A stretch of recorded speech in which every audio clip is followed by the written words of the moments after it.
Good morning, everyone. Good morning. We are now live. Good morning, everyone.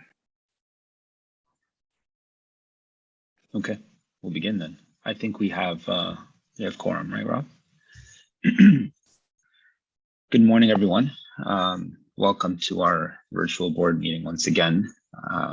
We continue to hold them virtually, and hopefully soon we can reverse back to the chamber. But for now, there are some housekeeping items. We are streaming this meeting, the public portion of this meeting, live on our YouTube channel. If we happen to experience any technical difficulties with the live stream, please be advised that this meeting is being recorded and will be available on YouTube afterwards.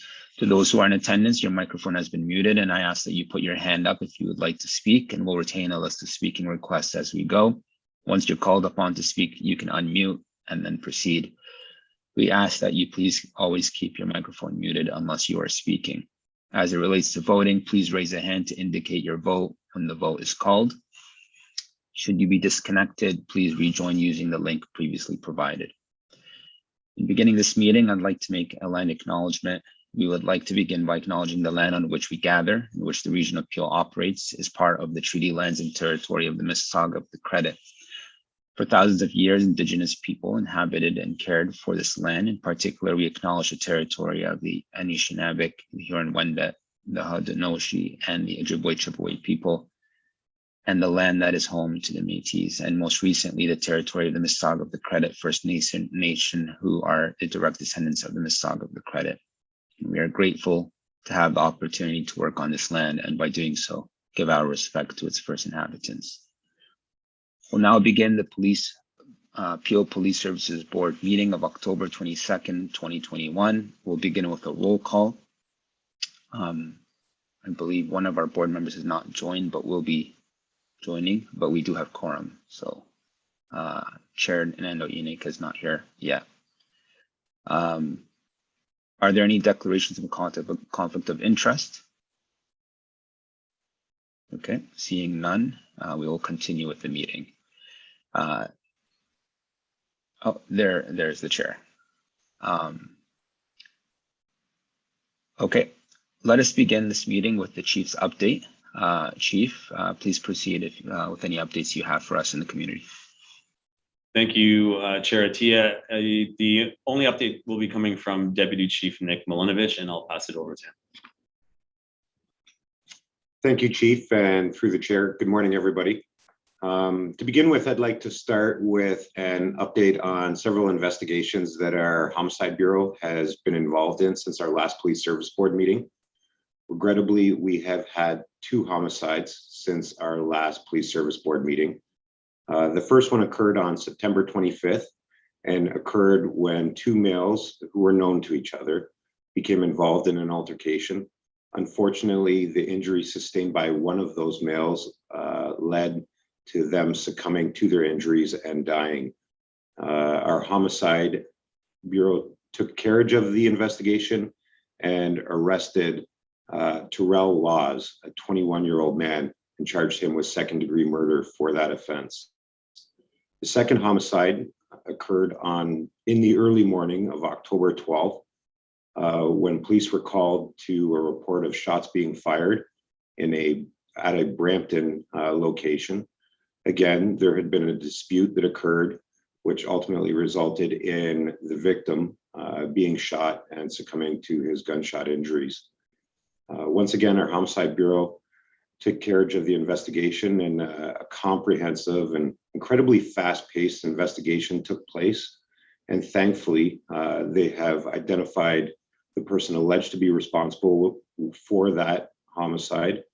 22-year-old Zachary O'Gorman from Brampton was charged with first-degree murder, and Gurpreet Singh, a 29-year-old man, also from Brampton, was charged with accessory after the fact. And I would like to take this opportunity to say that, despite the fact that our crime in Peel remains trending downwards, particularly in relation to firearms and gun-related offenses, really what we can take from these two incidents is a commitment from our community and our investigative team that when people are involved in violent crime, we will work together, identify those responsible, and locate them, and do it with incredible speed. Both of these investigations concluded in a matter of days. So very proud, and thanks to the investigative team and the community for that. Moving on from that, on a different note, very excited to announce that we have recently launched an internal support network. It's PRP Unity, and it's a support network for women and people who identify as women. And it's intended to provide a comfortable space for advocacy of women's issues, gender equality issues, and really provide opportunities for coaching, mentoring, and leadership. And, we launched this PRP Unity this week. It was a great turnout. Number of members, sworn and civilian, showed up to support it. And they've already started work towards some amazing initiatives. And that work is going to center around two major events, which will be for women only. And again, will be about promoting leadership internally here in Peel Regional Police from women, by women, and people that identify as women. We're really, really excited about that, and really looking forward to being able to enjoy some of the dividends of the work of that internal support network. So very proud of that. And then finally, I would like to let the board know that we were lucky enough to have one of our members, and I've talked about her a couple of times, Inspector Lisa Hewison again, was a finalist in the 2S LGBTQ plus Serving with Pride Visibility Award. Unfortunately, she didn't win the award, but as I mentioned, she was a finalist and a nominee. She was put forward by her superintendent, and she was put forward because of her passion. Really, she represents herself, her community, and our community in a way that is it's difficult to have anything but profound appreciation for how she approaches her work. And the fact that she was nominated by people that she works with and ultimately a finalist, incredibly proud of her for that, but also incredibly proud of the work that she does and how she represents our service in her capacity. So with that, that concludes the updates that I have. Thank you, Chief. Thank you. Yes. Would you like to add something? No, I'll back to you, Chair. Okay. All right. So to our board members, any questions or comments? I see Mayor Crombie. Go ahead. Yeah, thank you. And congratulations to Lisa. Great effort. And again, proud of you guys and your solvency rate. Never disappoint. So thank you for laying charges in those two recent homicides. On the Unity group, so who would be considered members of that? So it's open to membership from anybody. And what would be the terms of reference? Terms of reference are, it's a group that's intended to really provide leadership in that space of women's issues and gender equality. They're, the membership isn't restrictive in any way. It's really about creating advocacy, opportunities for coaching, mentoring, and it follows similar policies and directives of our other internal support networks. So, and just to top up on Nick's comments, Your Worship, is that there's space for allies in the support networks. This one, I think we've always discussed to the board the intent to grow and nurture this organization from the inside out, and not necessarily related to always to promotion or advancement, but growth within the organization is part of our efforts to invest in leadership, culture, and the look and feel of this organization. So, an internal support network to support our, women in our organization, Black officers, LGBTQ, 2S+, Indigenous members, former military officers. We have a variety of different internal support networks, and this one is one which, we hope to see, the fruits of, it really manifest itself in the years to come. Okay, so sorry, Chief, I misunderstood. This is an internal group. That's correct. Okay, because I know that there were a number of groups externally that, provide kind of these networks and organizations that PRP is also members of. So I wasn't sure if we were duplicating, but this is an internal group. So, okay, congrats on that initiative. Thank you. Thank you, Mayor. Vice Chair Chada.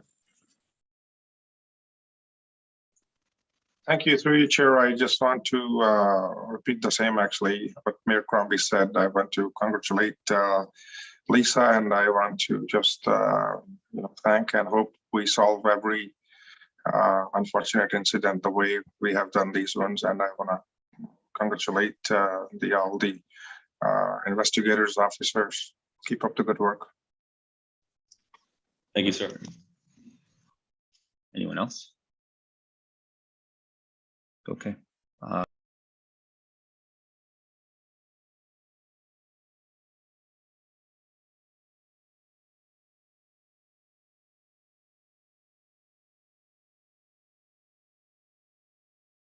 Sorry.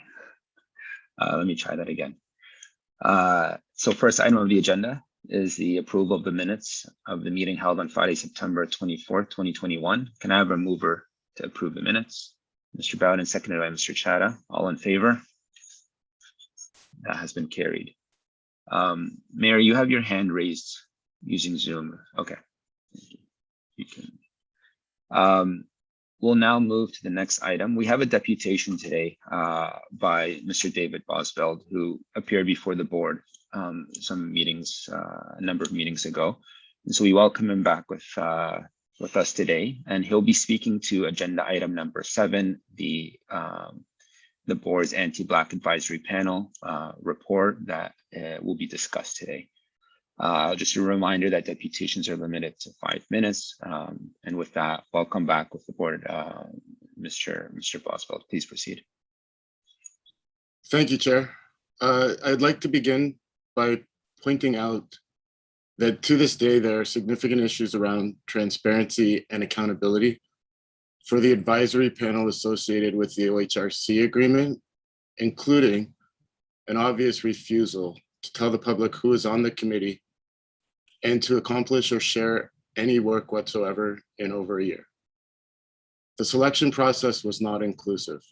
Other than reports of turmoil, the public has not been able to access even basic information about the construction of the panel, the terms of the reference, the members, or any progress.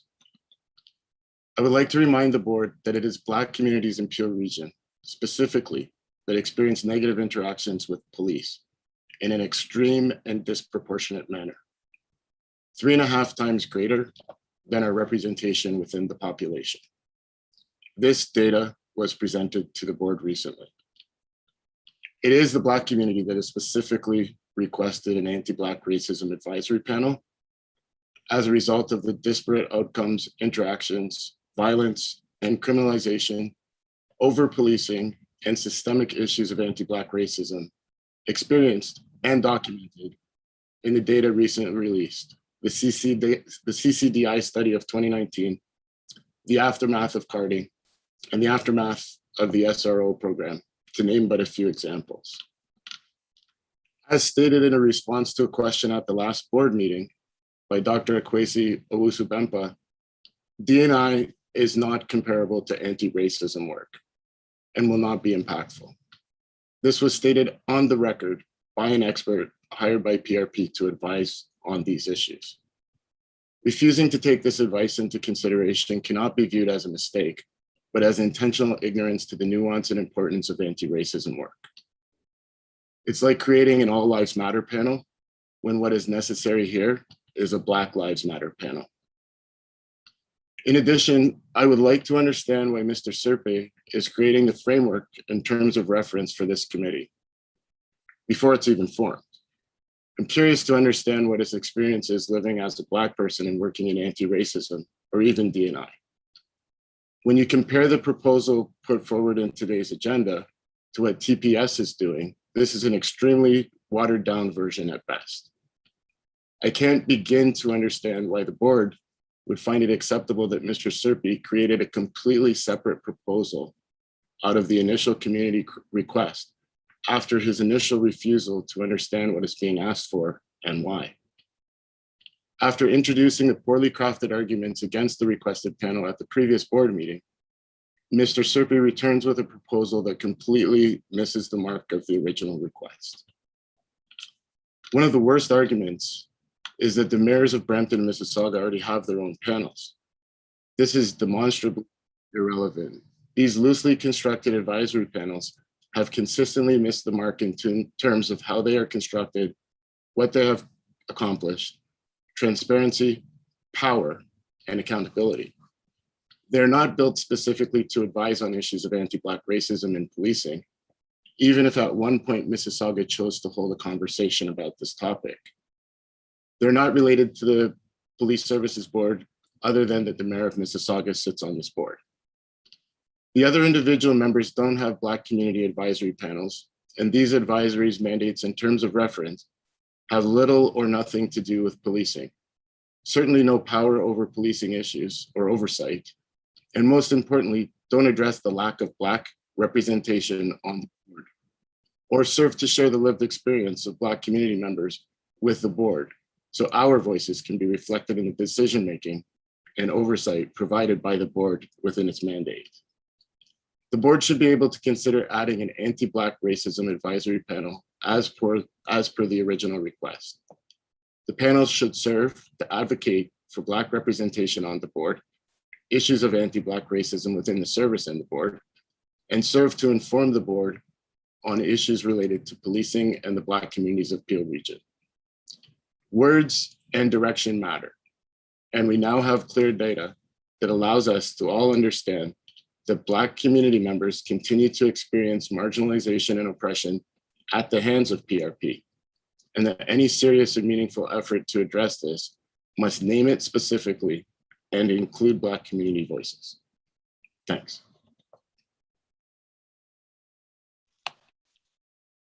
Thank you very much, Mr. Boswell.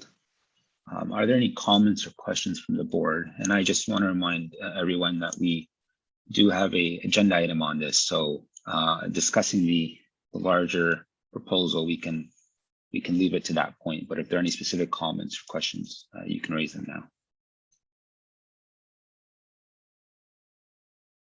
Okay. Seeing none, thank you, Mr. Boswell. Would someone like to move to receive this deputation? Councilor Medeiros, seconded by Mr. Chada. All in favor? This has been carried. Again, thank you, Mr. Boswell, for those comments, and certainly they will be taken into consideration as we have further discussion today. Thank you, Chair. Okay, we will move to our next item. We have a presentation today by Mr. Imran Hassan, Chair of the Peel Crime Stoppers, and Mr. Humbert Lowe, the former Chair of Peel Crime Stoppers. They'll provide an overview today for our purposes and the purpose of the public on what the organization is doing and the impact it has on the community. And so with that, welcome to the meeting to both of you. I see you both joined. Mr. Hassan, you may proceed.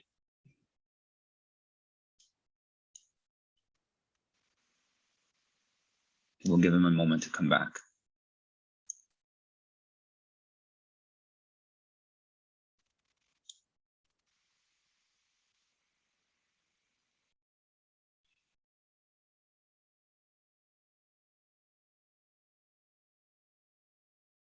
Welcome back, Mr. Hassan. Do you have a presentation to put on the screen, or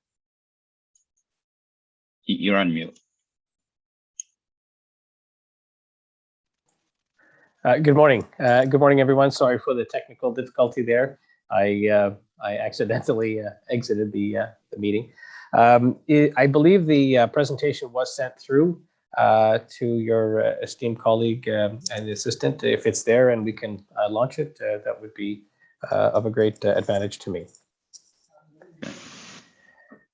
We'll just give the team a second to bring that up.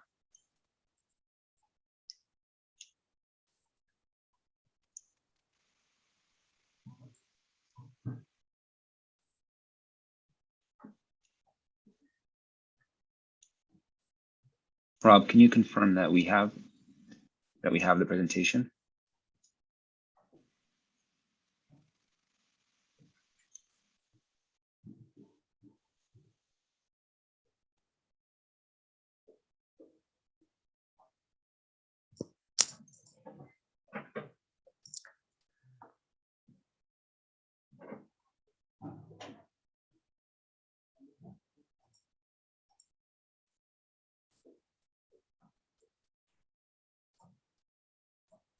From what we understand, I think, Imran, if you can share the presentation on your screen, if you share your screen, that will be the best way forward.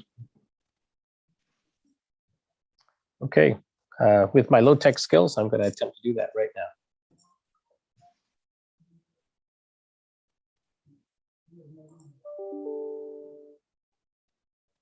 Perfect. Okay. Can we see that? Yes, we can. Okay. Please proceed. Okay, so good morning. Greetings to the Peel Police Services Board, Chair Atia, and Regional Chair Yanika, Mayor Crombie, Chief Duryappa, the Chief Management Group, and the esteemed members of the board. My name is Imran Hassan, and I'm the Chair of Peel Crime Stoppers. And today I'm joined by my colleague, past Chair Humbert Lowe. I want to thank each and every one of you for the opportunity to for me to bring awareness of the Peel Crime Stoppers activities and the impact in Peel Region in the effort of developing a sustainable partnership with Peel with Peel Police Services Board, and in helping to build safer and stronger communities together.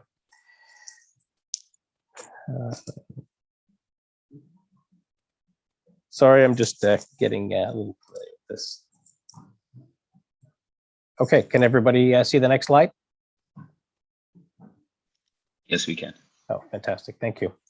So just a little high level of who we are. We're a civilian nonprofit organization. We're a registered charity. Our mandate is to help bring our communities closer together and make them safer and stronger. We're comprised of a diverse group of dedicated volunteers. We focus on collaboration with community stakeholders, which includes our concerned citizens, the media, and of course our partners at Peel Regional Police. For your awareness, there are over 1,200 Crime Stopper chapters around the world. There are 87 in Canada, 37 in Ontario, and Peel Crime Stoppers is the third largest Crime Stoppers program in the country, second largest in Ontario. Our board members are comprised of a group of trusted and dedicated experienced professionals and business executives who represent a diverse group of members from the community, including gender, ethnic, and faith communities.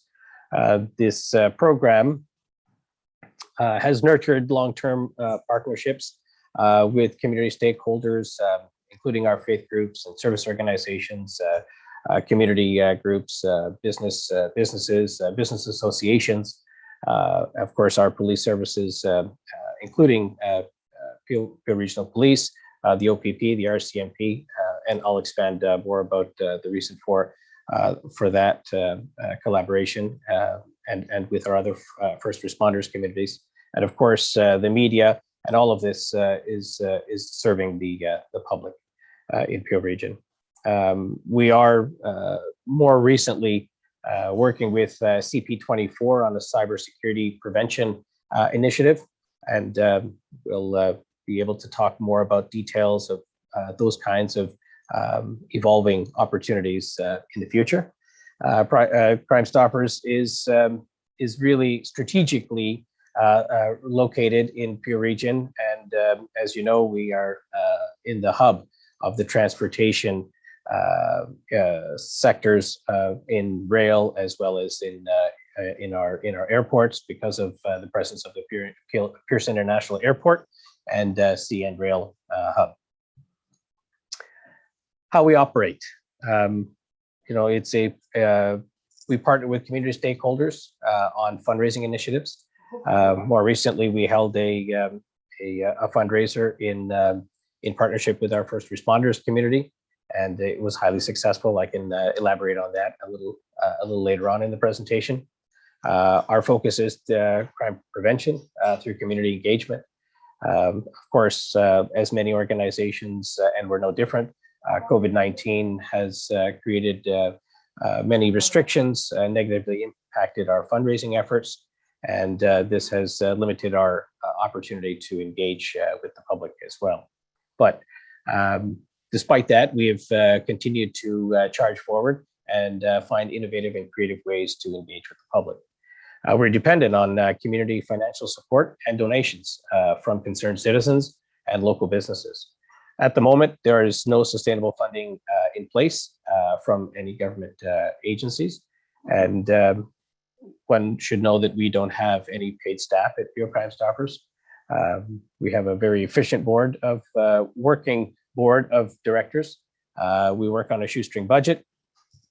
Members contribute not only their time, but also their resources in the form of donations and in-kind services.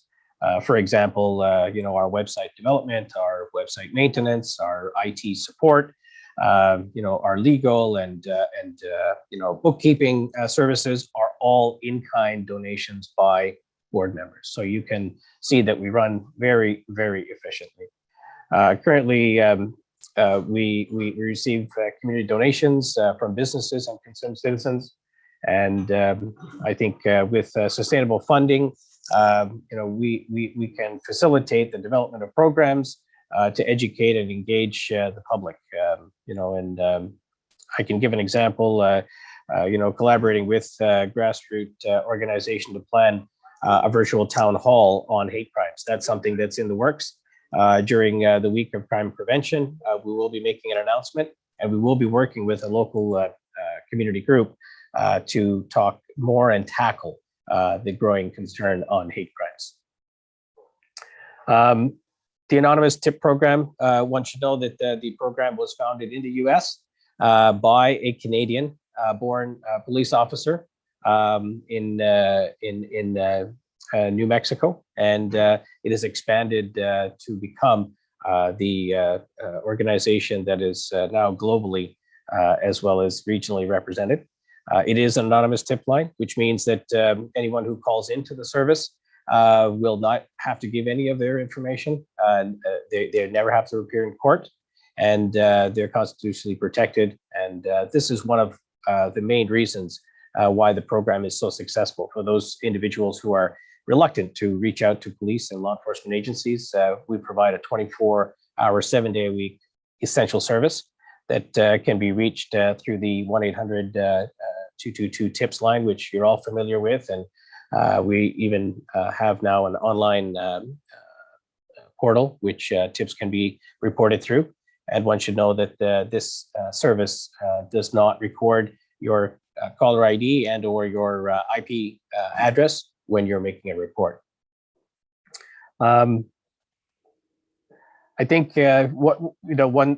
it's worth mentioning that no other program can provide this call to action. There are other crime prevention and if I can say community groups that are funded that can support our law enforcement agencies, but there is no such program that has a call to action with a toll-free number that is really an effective tool that is used by law enforcement agencies to prevent and help solve crimes. Now, this is not coming from us as a biased statement. This is coming from our leadership in the law enforcement agencies, including Peel Regional Police, OPP, and RCMP. And I welcome the opportunity to expand on that. We can certainly have a more detailed discussion at a later time.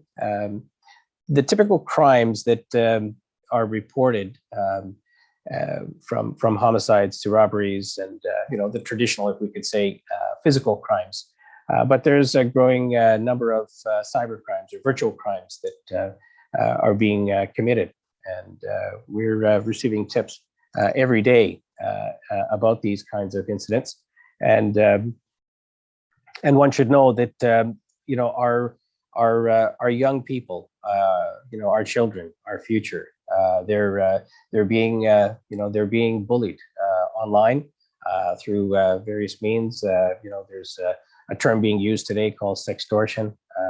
This is a way to extort people using video and photographs, through text messages and email. And of course, the growing concern about hate crimes in our community is affecting our community negatively. And these are the kind of things that we feel. Again, there are some groups and populations that are, again, reluctant to engage with police about these kinds of activities, where Crime Stoppers provides a anonymous and safe reporting tool where information can be made. Here, I just want to give you some high-level, statistics where, from inception, we have a number of different statistics that we can see, but the area I really want to focus on are just the charges, the arrests, and the drugs seized. And these are significant numbers that that can really help make communities safer and stronger. And I believe if we can hear from our law enforcement partners about their benefit from receiving the tips, then they can certainly elaborate on the work and the good work that they've been doing to help protect our communities. From a community aspect, in 2020, we did some community outreach work. We have a partnership with a local service organization at the Lions Club in Mississauga, and we've been working with them with our volunteers to support their farmers market.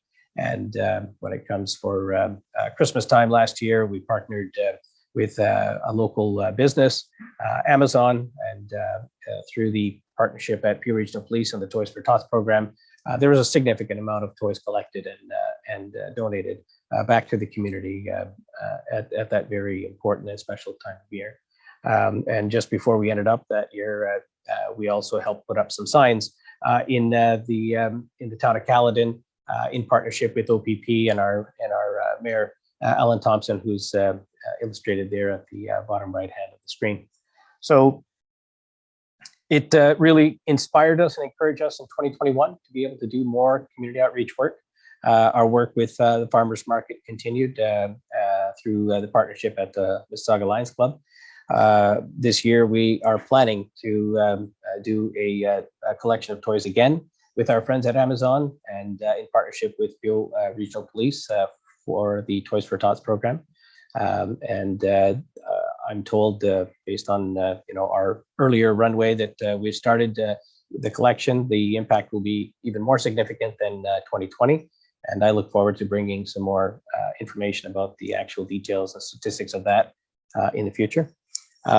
This year, we were able to organize 3 different initiatives. One was a community car wash and barbecue that was held in partnership with our friends at the Brampton Rotary Club and the food bank, Regeneration Food Bank, and of course our good friends at Peel Regional Police and a local business, B+ Car Wash. And it created a lot of activity, a lot of engagement with the public, and brought forward that positive, image of our frontline members at Peel Regional Police, and we're grateful for that partnership.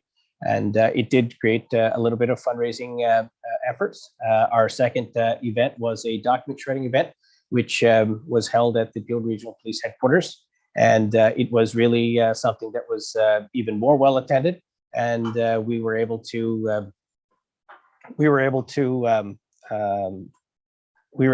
do a significant amount of fundraising.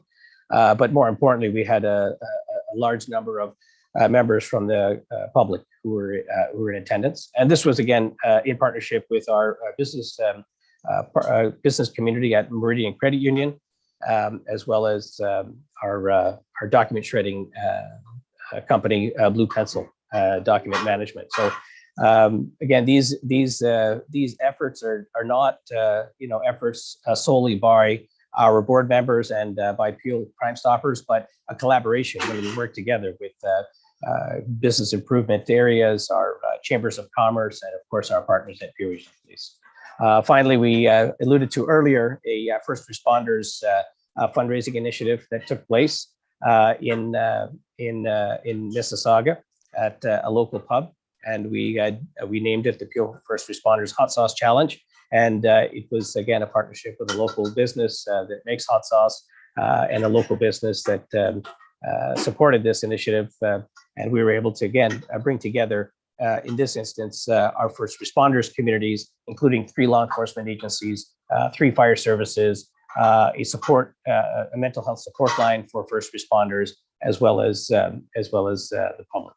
So you can see that we're focused on many initiatives to do fundraising, but this really does take away from our efforts of serving the community through different programs and different educational initiatives, which we really would like to be able to focus on in 2022.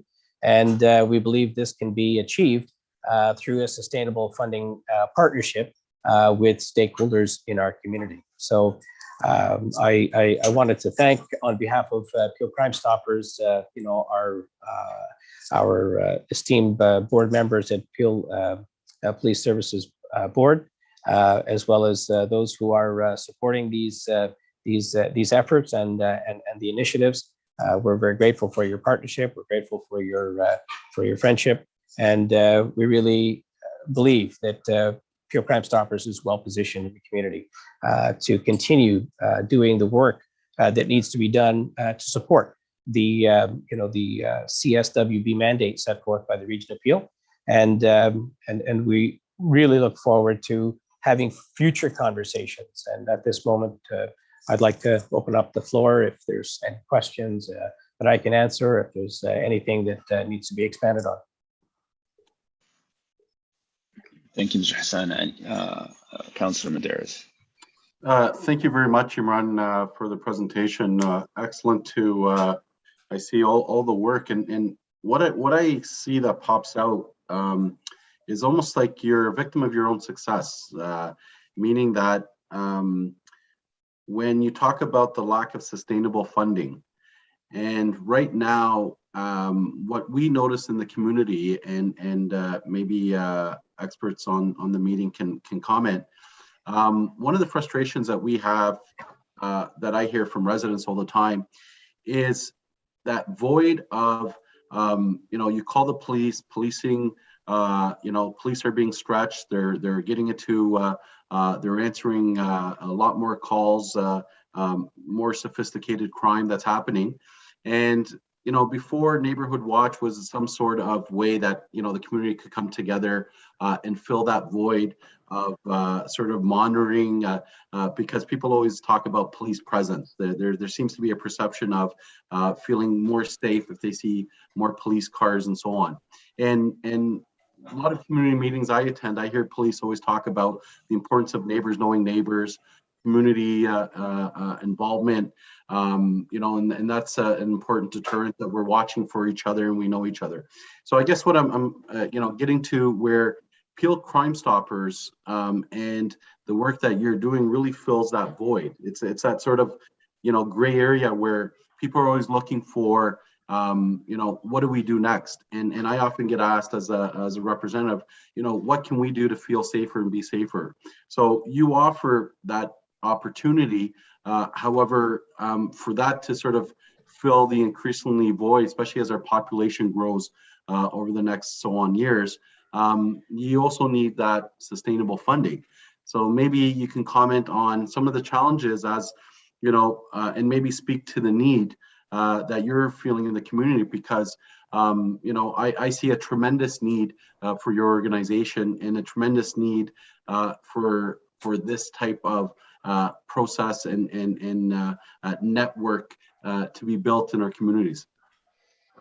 Well, I appreciate your remarks, Councillor Medeiros, and I echo, obviously everything that you've said, and really what we see and what is growing is just that need to connect more with the different diverse community groups within our region.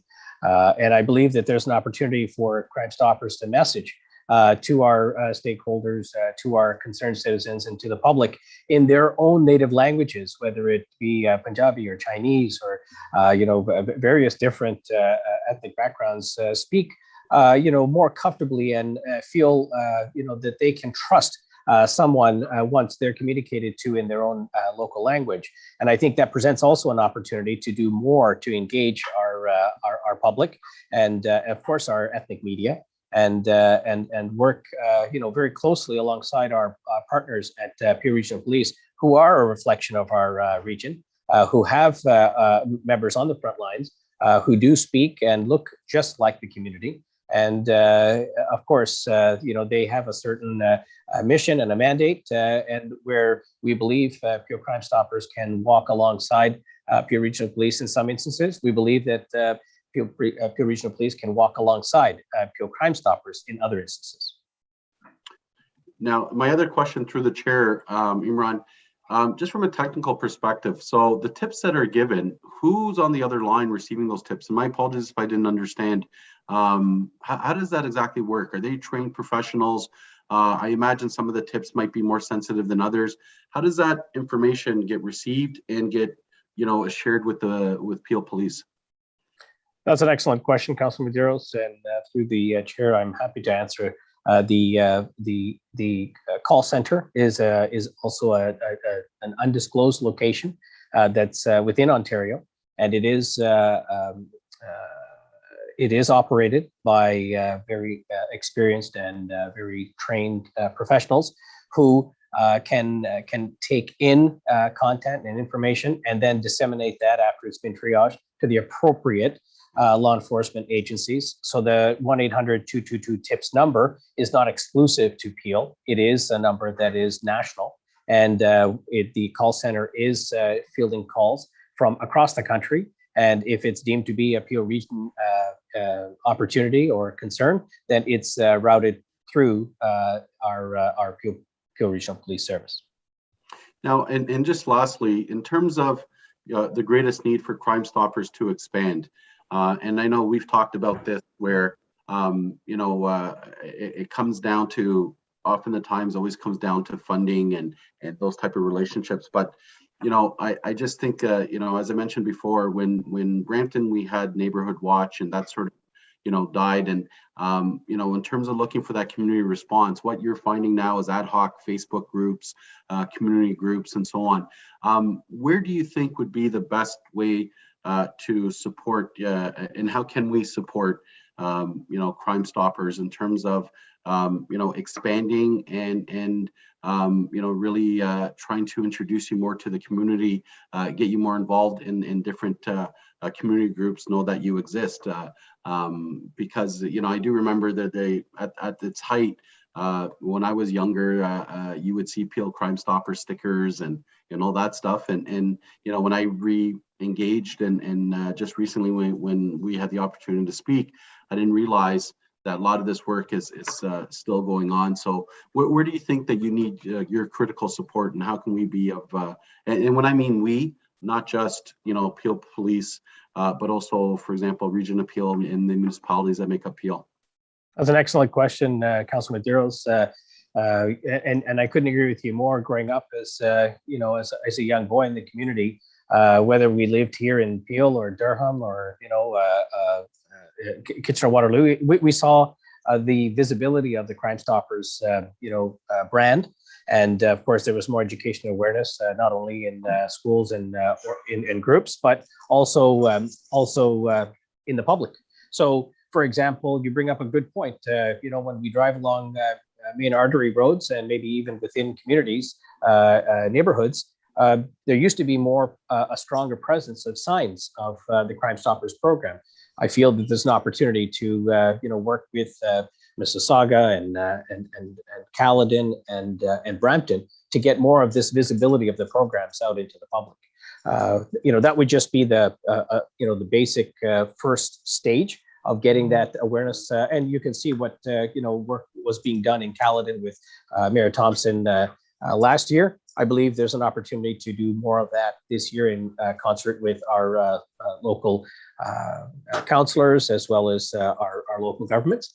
And beyond that, I believe there's an opportunity to do, and we have been, and we were grateful through your introduction, working with the BIA as well as with the City of Brampton in connecting with, I think we're going to be connecting with somewhere between 60 and 100 community groups, just to bring that awareness of the Crime Stoppers program as a trusted partner in the community and an alternative to calling police if you're not comfortable or you're not confident or not capable of communicating through them.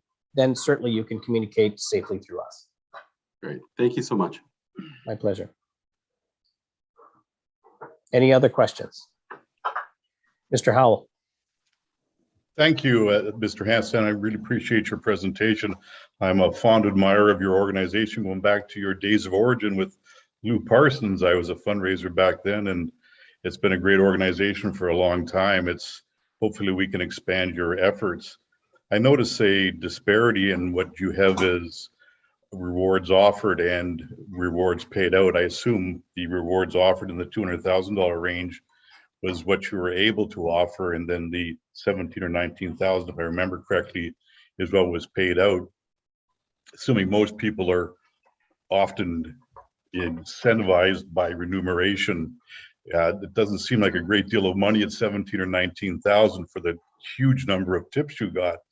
Is there any way to increase that? I would assume, other than funding.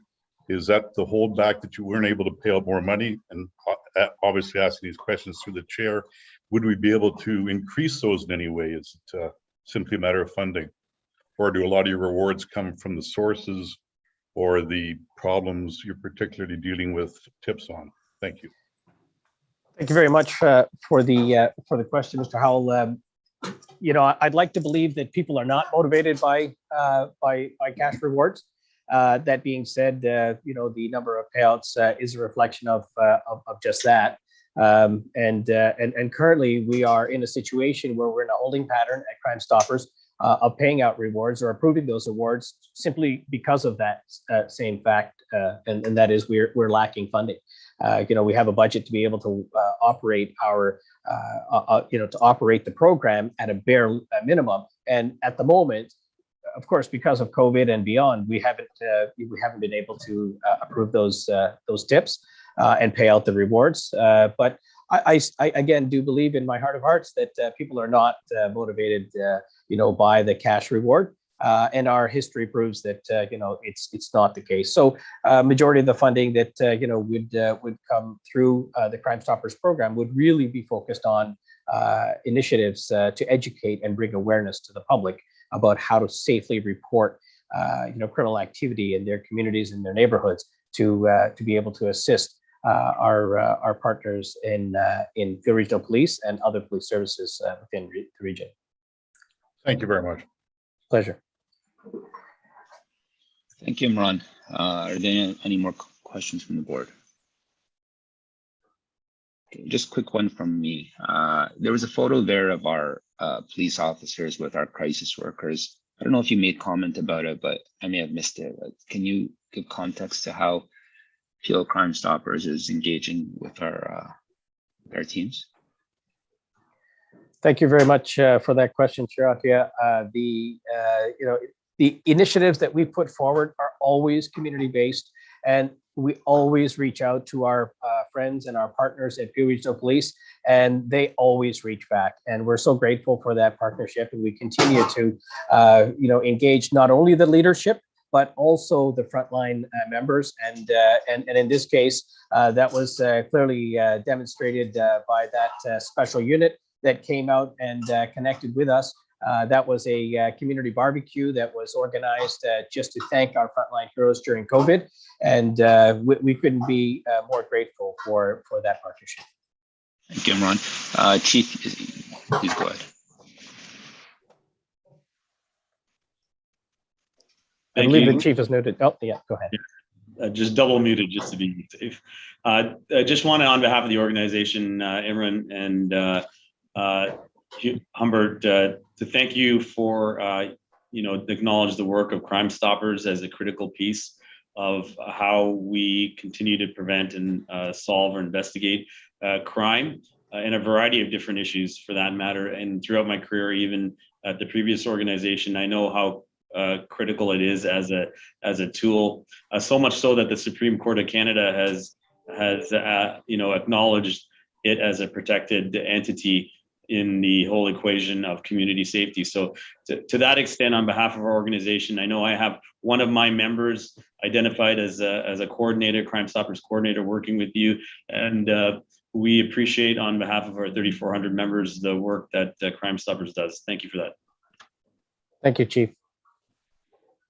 Okay, well, thank you, Imran and Mr. Lowe. This has been very informative and educational for our board. And we look forward to the ongoing good work that your organization is doing in supporting Peel Police and the community. Can I have a mover to receive the presentation? Okay, Mr. Howell, seconded by Mr. Bowden. All in favor? It's been carried. Thank you. Thank you to both of you. You can unshare your screen at this time. Thank you. Thank you so much. Wishing everyone a safe day. Okay, perfect. We'll move forward with the agenda. Our next item is the 2022 Peel Regional Police Draft Budget Presentation.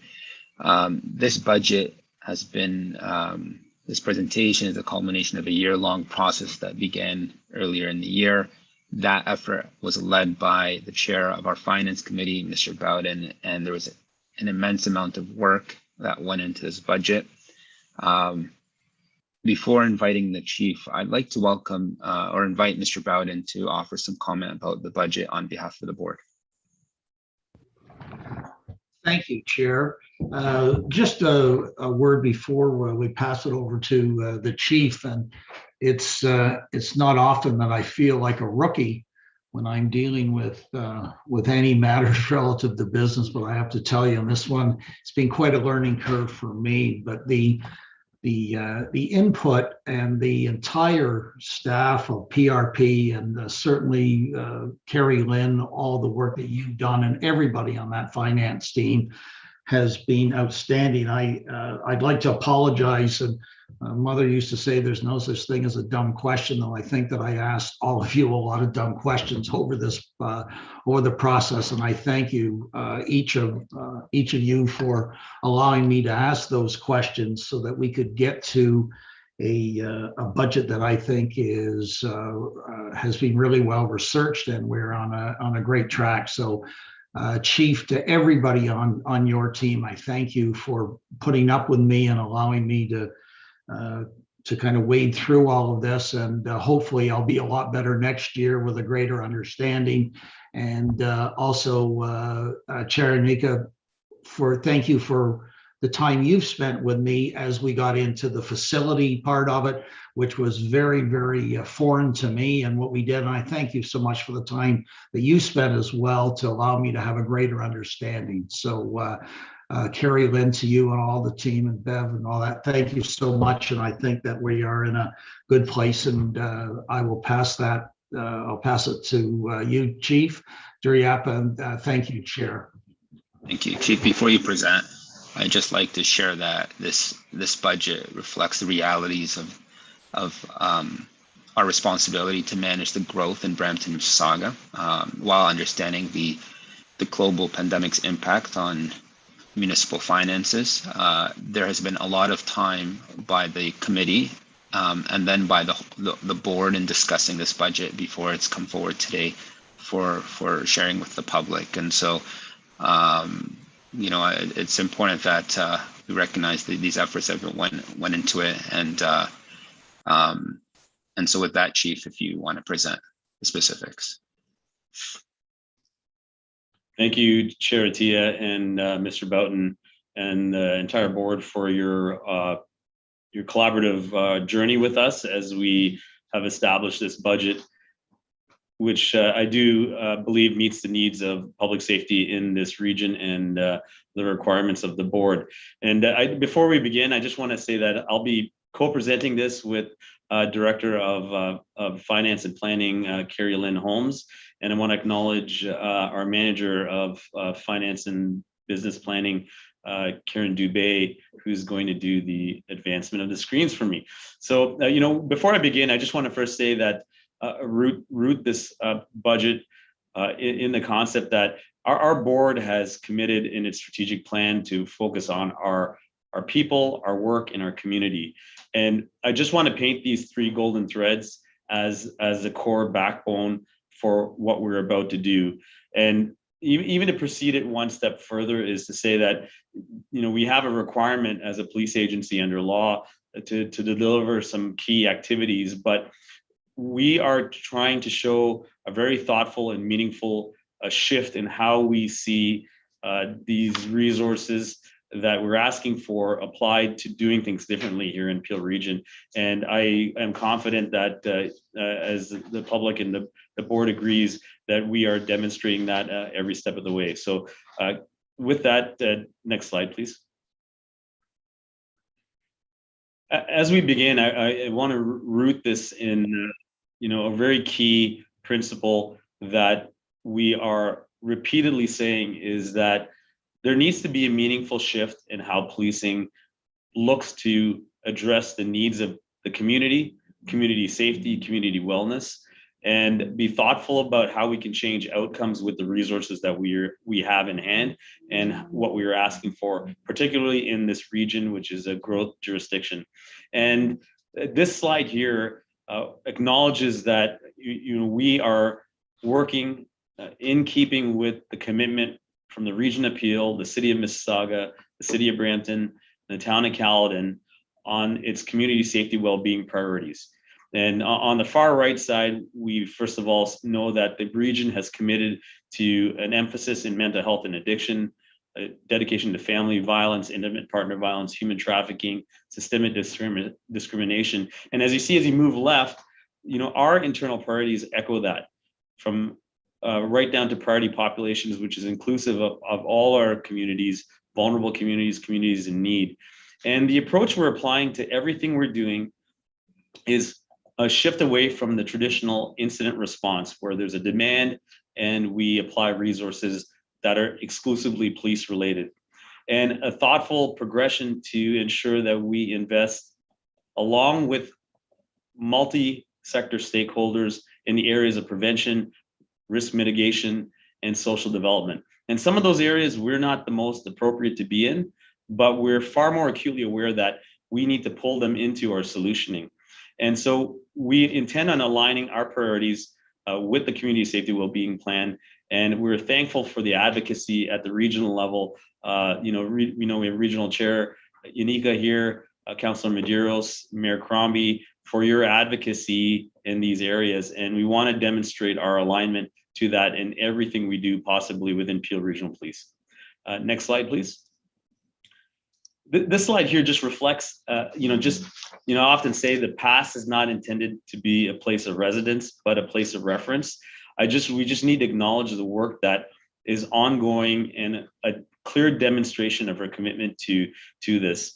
Over the past year and a half, we as a police organization have reallocated 183 members of our organization to these areas, which are, in the hub of it are our priorities, but 18 new officers to road safety. Last year, we saw our highest level of road fatalities, 44 road fatalities, which require a meaningful shift with the region on our Vision Zero strategy.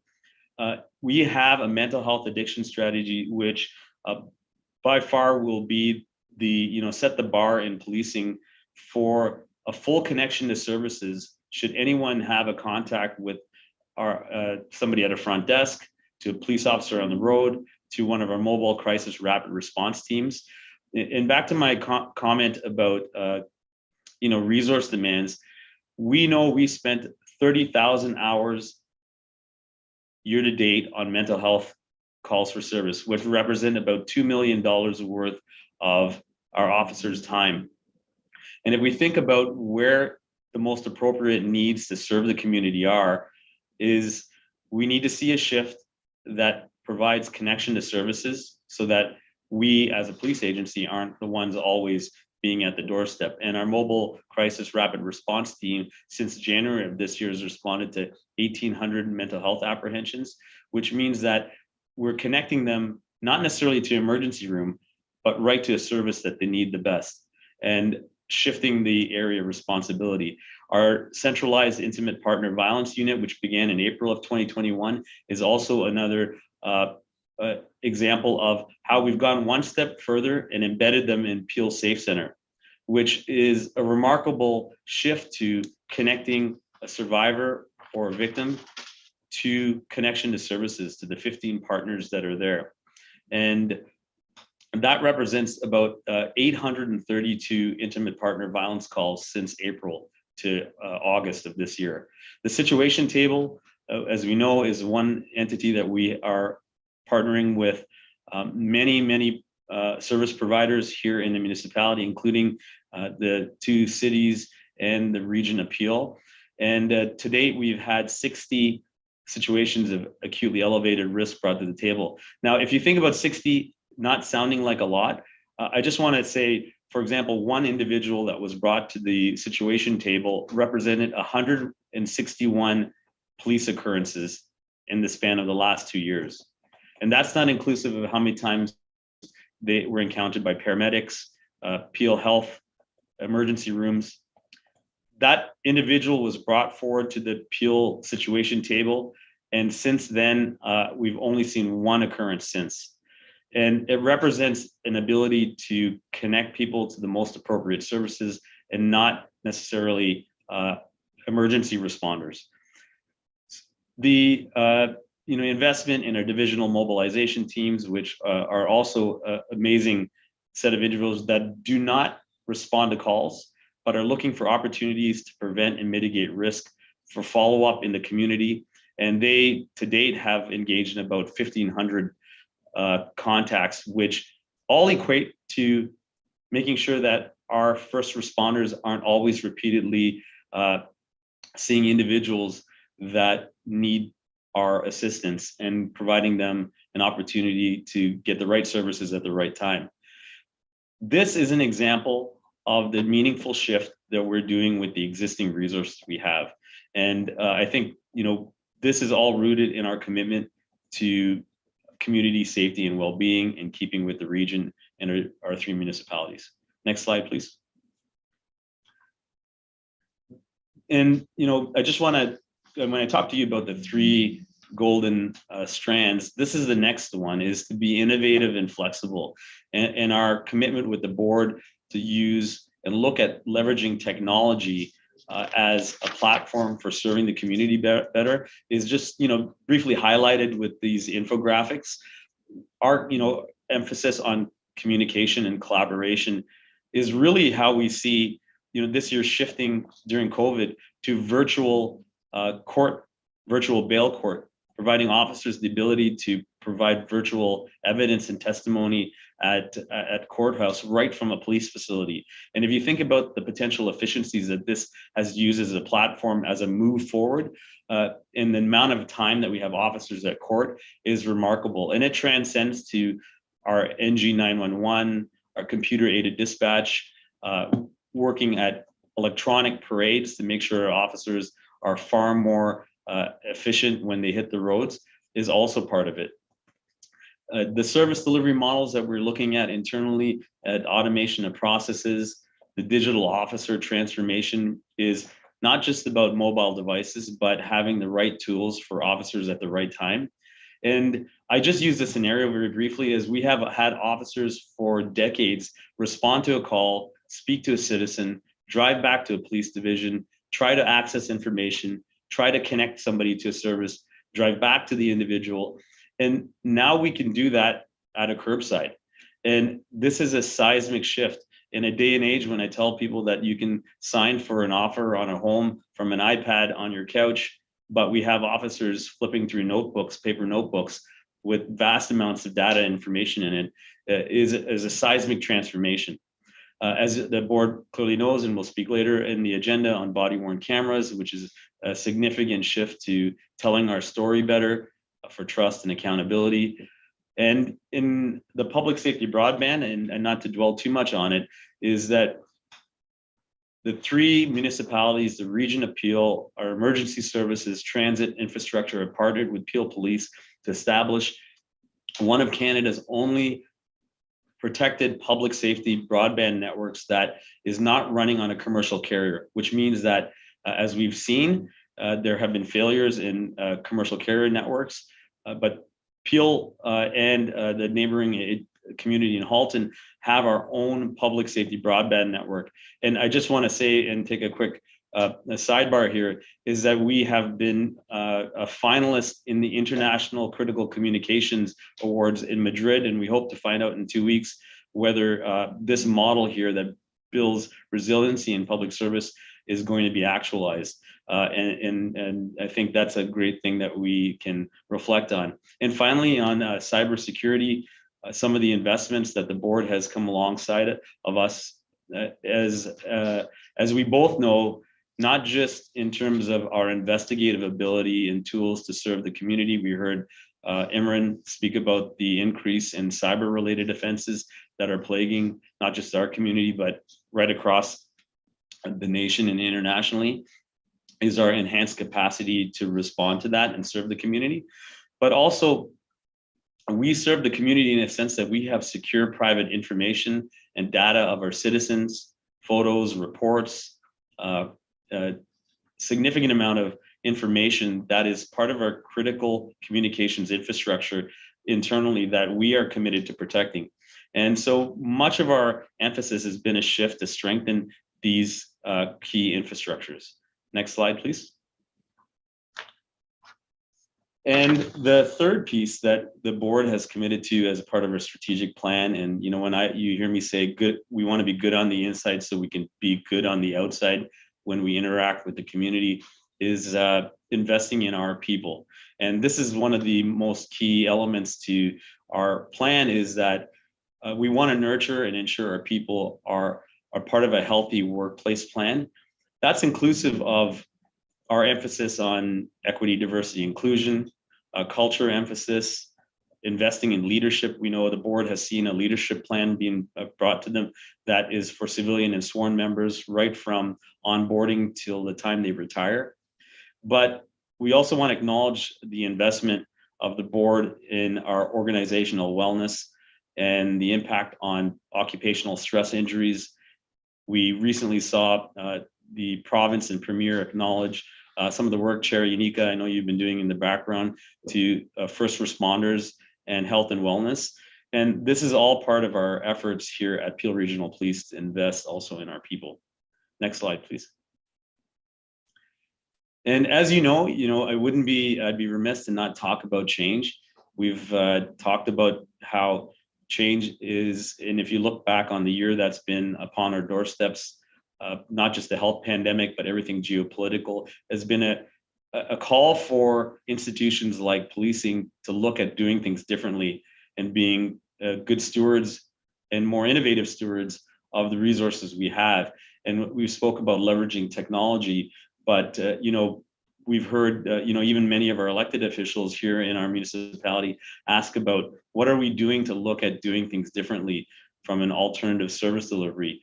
We've been working very hard with not just our internal stakeholders, our relationship with the PRPA, to explore opportunities to use our existing assets, including our officers, in a way that's more appropriate to where their needs are met at the roadside. And one of the pilots that we're looking forward to considering is the use of fully sworn resources in areas where we see they are most appropriately oriented. And as you will see later in another slide, the demands on a growth jurisdiction like Peel require us to not always throw uniform resources at the same traditional solutions, but look at, for example, how we can embed a crisis worker in communications to off-ramp calls as they come in, but also to non-sworn resources that may meet the needs of the public in a more efficient and effective way. One of the activities we're ongoing on is looking at a social impact audit under a community safety wellbeing plan. Commissioner Nancy Polsinelli and I have chatted, and Chair Unica, we've chatted about how we can look under the region's community safety well-being plan, how resources are being allocated in our community and how perhaps they can be coordinated in a fashion that meets the risks and the emergent needs of our community in a way. On a year post defund, and you've all heard me say this before, is that really the community is calling for strengthening other human services. So there's less of an over-reliance on systems like policing, where we're not necessarily the most appropriately oriented. And conducting a social impact audit is one of the thoughts that we are embarking on, and we look forward to sharing that with the board as a key partner in this. Needless to say, our efforts to see policing in a human rights centric focus is at the forefront. We continue to work in this space. We want to acknowledge that the work is not performative and the results take time. And part of this means that we need to do that and make sure that we are thoughtful about the outcomes. And we look forward to that continuing to be, one of the foremost voluntary activities that we've taken on with the board to demonstrate change in this region. And as I just mentioned, we do see that a shift in a healthy workplace will also translate into a healthy community. One of the aspirational goals, as you see at the bottom, and I tell my people, and it's aspirational, is to be one of the most progressive, innovative, inclusive organizations in North America or internationally. What that means for the public is that we continue to commit to seeing things differently and being flexible and innovative in all these spaces. Next slide, please.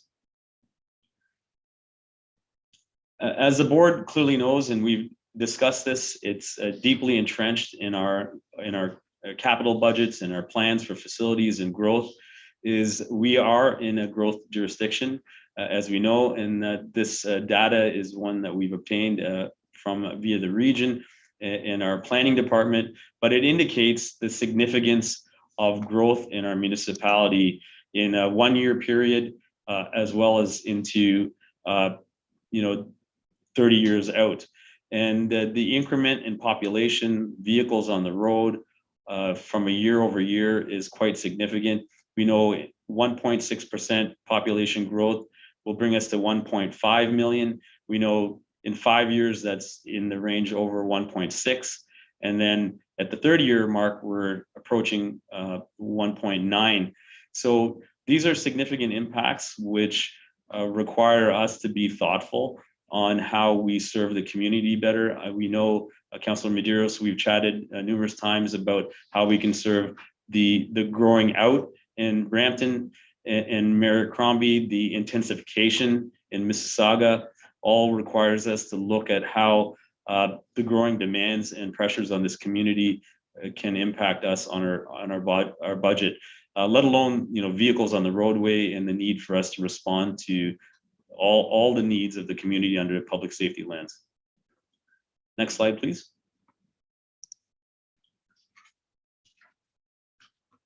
Just want to reframe where Peel is as it pertains to the largest 5 municipal police agencies in Canada. In terms of population, we are roughly right in the middle, slightly ahead of Calgary, plus or minus, I guess, which way the wind blows on a particular day. And our COP to POP, as it relates to population of 100,000 per officer, is one that we wanted to reflect on. And Karen, if you could tap to the next slide, please. As a reference, despite being in the middle of the big 5, we find ourselves at the lowest rate of COP to POP, and that's the acronym we use for officer per 100,000 population. And this is not always the best metric because it doesn't often articulate how officers are being used, but it is also one, I think, for us organizationally to reflect on when we talk about being thoughtful about using our existing resources. And the bottom line at the bottom refers to how many incrementally officers we would have to hire in a budget year just to meet the per capita ratio of the next agency. And for example, Calgary would be 200 officers to achieve it. And I just wanted to highlight that we continue to be thoughtful about where we are here. We definitely don't need to advocate to be greater in the mix, because I think part of our narrative here is to ensure that we are thoughtful about using resources and how we meet the outcomes and needs of our community. Next slide, please. One piece of information which I've shared with the board before, as well as our community, is that there continues to be, as a result of being in a growing population, the demands upon our officers. And it's a shift away from us talking about, the number of, rounds fired and et cetera, because we know that there's a long capacity for us to be good at what we do in crime solvency, and our 3,400 civilian and sworn officers are, by far the best nationally, and how they respond to the pressures are consummate professionals all the time. But nonetheless, when we shift to what the pressures are on the community, if you look at the incremental delay as it takes to the finding an officer available to respond to priority 3 and 4 calls. Priority 3 are the dark blue calls, which are, for example, alarm calls, an unwanted person, a trespasser at a business premise or a home, suspicious vehicles, which our residents often call us for. I know in the city of Brampton, we'd be dealing with the reports of stolen autos, which you can see that the delay is just a reflection of the amount of time our officers are spending on emergent priority 1 and 2 calls, which are where there is a threat to the public, or a suspect on scene, or a 911 emergency call. And as we can see, the time that our officers are spending on the high priority calls are increasing, which results in a delay for their availability to respond to these ones. I do want to acknowledge that there are also priority 5 and 6 and 7 calls, which we are looking at alternative response delivery to. Next slide, please. So as we move into this budget cycle, we often look at the needs for our organization as it pertains to what the growing demands of our service are. And as we know, the board knows we're looking to acquire land for a new division in the region. We still operate off the 4-division model, which is since regionalization. This is excluding obviously the airport. But in the growth in the specialty areas, from a training capacity, investigatively, from our ability to meet the needs of cyber crimes, internet child exploitation, from training in the specialty areas, as well as supporting the needs of many of the infrastructure and growth standards that, from a civilian standpoint, from fleet, from HR's perspective, the demands are quite great. And as you recall from our last budget cycle, we had a 210 personnel need, but we found it in a variety of constructive ways. One of which was to redeploy and reallocate 183 officers last year. And some of our requirements we are thoughtful about deferring, because we know in a year like last year and this year, where our municipalities and the region are in difficult times, we want to demonstrate thoughtfulness and how we are looking at things differently. Next slide, Karen. So as that pertains to that, we as a team working with the board have found an ability to reallocate some of our officers to the demands that are part of our requirements.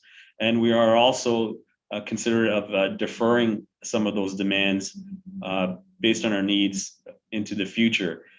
As it stands, the budget request will be for 26 officers, which is slightly less than what we know 1.6% population growth is. But we believe this will meet our needs moving forward. Clearly, our broader needs are much greater. But as you will see in the final budget presentation slide deck, is the 1% growth for 26 officers. Next slide, please. I just want to make sure the board is aware that we have a commitment, despite this, to always look at change and changing how we work, buried into our budget ask. And some of the budget from a capital standpoint and an operational budget reflects our need to look at automation. For example, we had many human resources in a switchboard in a capacity, which it's not a new change, but we utilize them in a more effective way in other areas in organization. But part of the automation also is reflected in processes that redact some of the activities that officers were doing and humans were doing in a more efficient way. The emphasis that frankly policing has rarely done is looking at public-private partnerships. It's often seen as a proprietary thing that policing services were. Between the four walls of policing, we looked after things ourselves.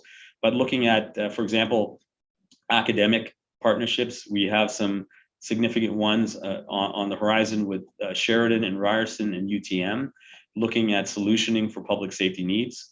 We have critical infrastructure partnerships that are in co-development for public safety. And, Deputy Andrews, for example, has a community-based one, which is looking at mitigating risks to the service with a third-party entity to connect young people with pathways to education. And this is a big shift it's not just technology or solutioning, but how we look at service delivery. From a digital evidence management system, we know that the board has committed significantly to digital evidence management, but so has the province of Ontario, right across many municipalities. And we are proud to be partners with the ministry on policy and process development in this regard. Things like police online checks is really just about how can we provide the public a zero-touch approach to accessing community services.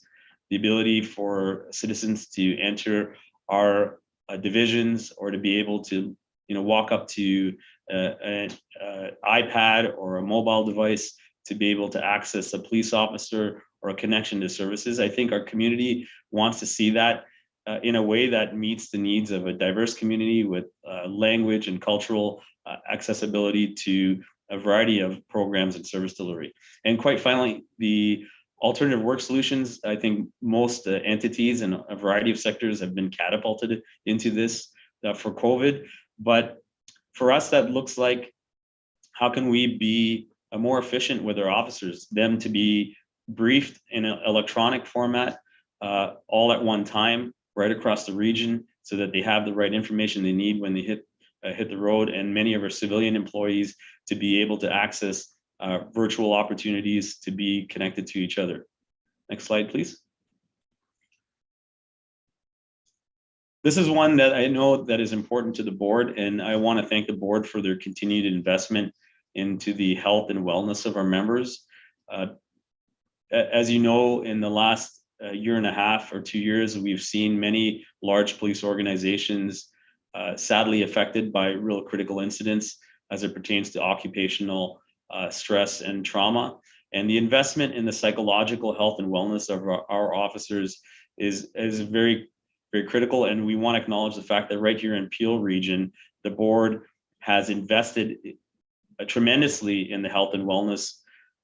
We have many anecdotal stories that we see on a day-to-day basis, how we have supported our members and their families in a new way that we perhaps haven't done before. It by no means is perfect, but we continue to make sure that we look after all 3,400 of our members, whether it be a critical incident or vicarious trauma that they experience, that we continue to support them in a growing way. And this is reflected without a doubt in our base budget, as you will see in the next coming slides. Next slide, please. Carolyn, I'll share the podium with you here. Okay. Thank you, Chief. So our 2022 budget isn't without some pressures. we're looking at a 3.8% increase just to meet our base budget requirements. That's with no additional staff.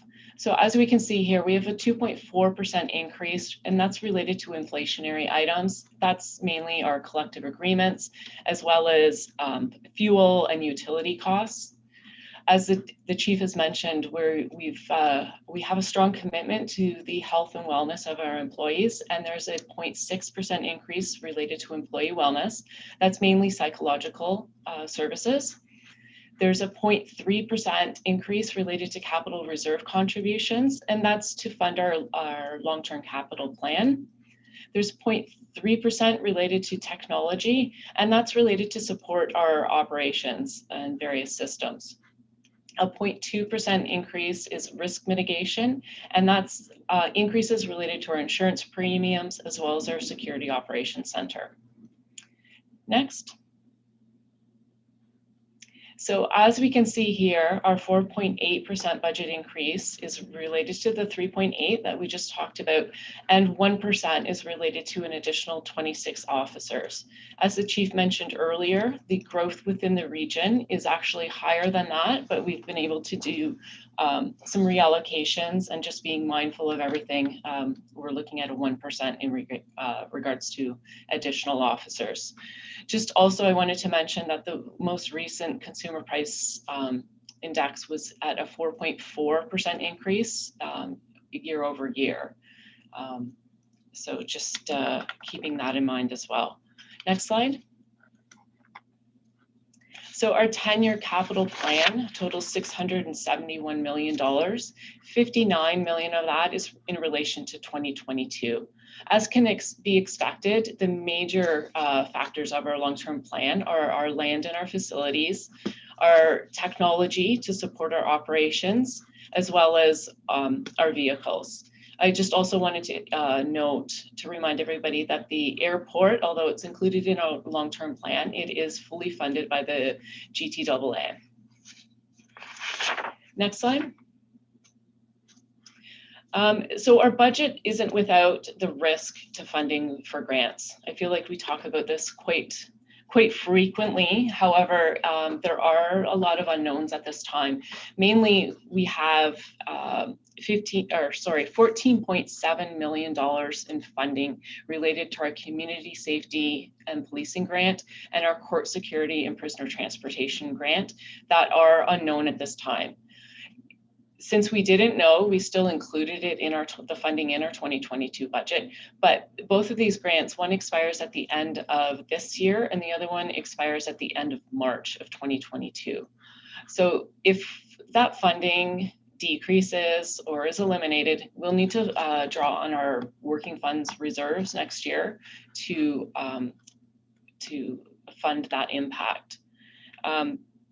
Just to mention, and like I said, I feel like we mentioned this just earlier this year, the province undertook a review of the court security and prisoner transportation program. They've completed that review. However, we've not yet heard the results of that. So that is something that is on our radar that might impact not only the funding, but in the way that we handle court security within our region. Also, sorry, Chief, did you? No, go ahead, Caroline. Okay, I was just going to also remind the board that only 3% of our budget is comprised of grant funding. So although these are significant impacts, we are mainly funded through taxpayer funding. And in fact, it's 90% funded by the taxpayer. By contrast, the Region of Peel, their taxpayer funded budget, they have 32% of funding through grants and other subsidies. So we are significantly lower in regards to that, but it does make up a big portion of our base budget. And that actually is the completion. Did you want to add anything else there, Chief? No, thank you, Caroline. I appreciate you walking through those last slides. And through the chair, we appreciate the work along the way to present and develop this budget. We recognize it has a significant impact on the community, but as a chief in our organization, we're confident that this will meet the needs of Peel Police as we move into this next year to serve this community and to ensure that we meet the needs of public safety here in our region. Thank you, Chief and Carolyn, for presenting the budget on behalf of the board. Are there any comments to be added from board members? Councilor Medeiros. Thank you, through you, Chair. Thank you very much for the presentation, Chief. And certainly if anyone questions that, as the police board or the policing community, especially here in Peel, is not paying attention to costs and savings, this budget really reflects a really thoughtful approach. What I think is a sticker shock, and people should understand, when you talk about rep by pop and or police by pop, in which you referred it to.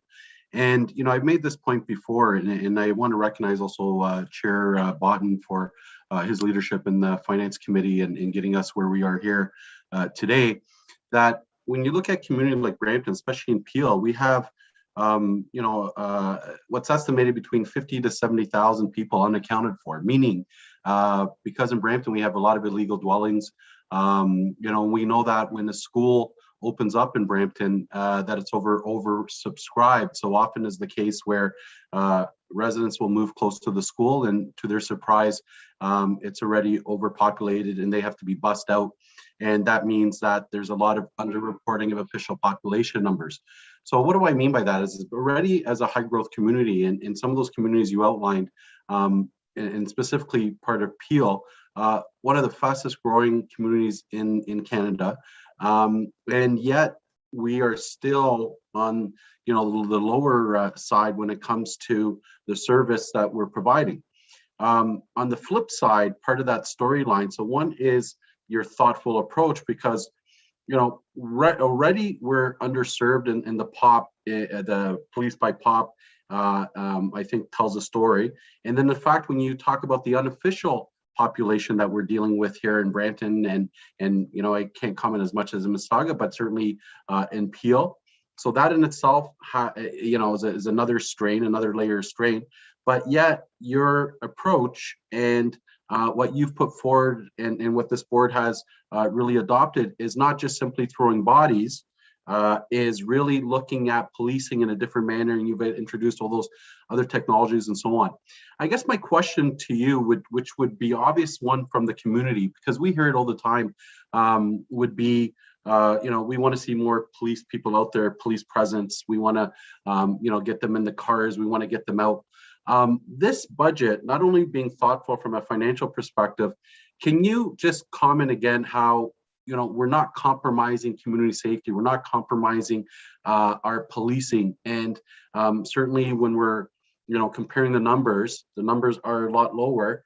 However, we're not compromising on those other principles. We're just doing it in a different, manner, in a more thoughtful manner.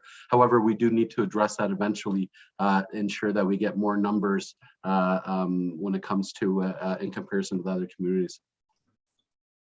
Yes, thank you, Councillor, for the question. And, I think I appreciate you highlighting that it's almost like a slider board of different things happening at the same time.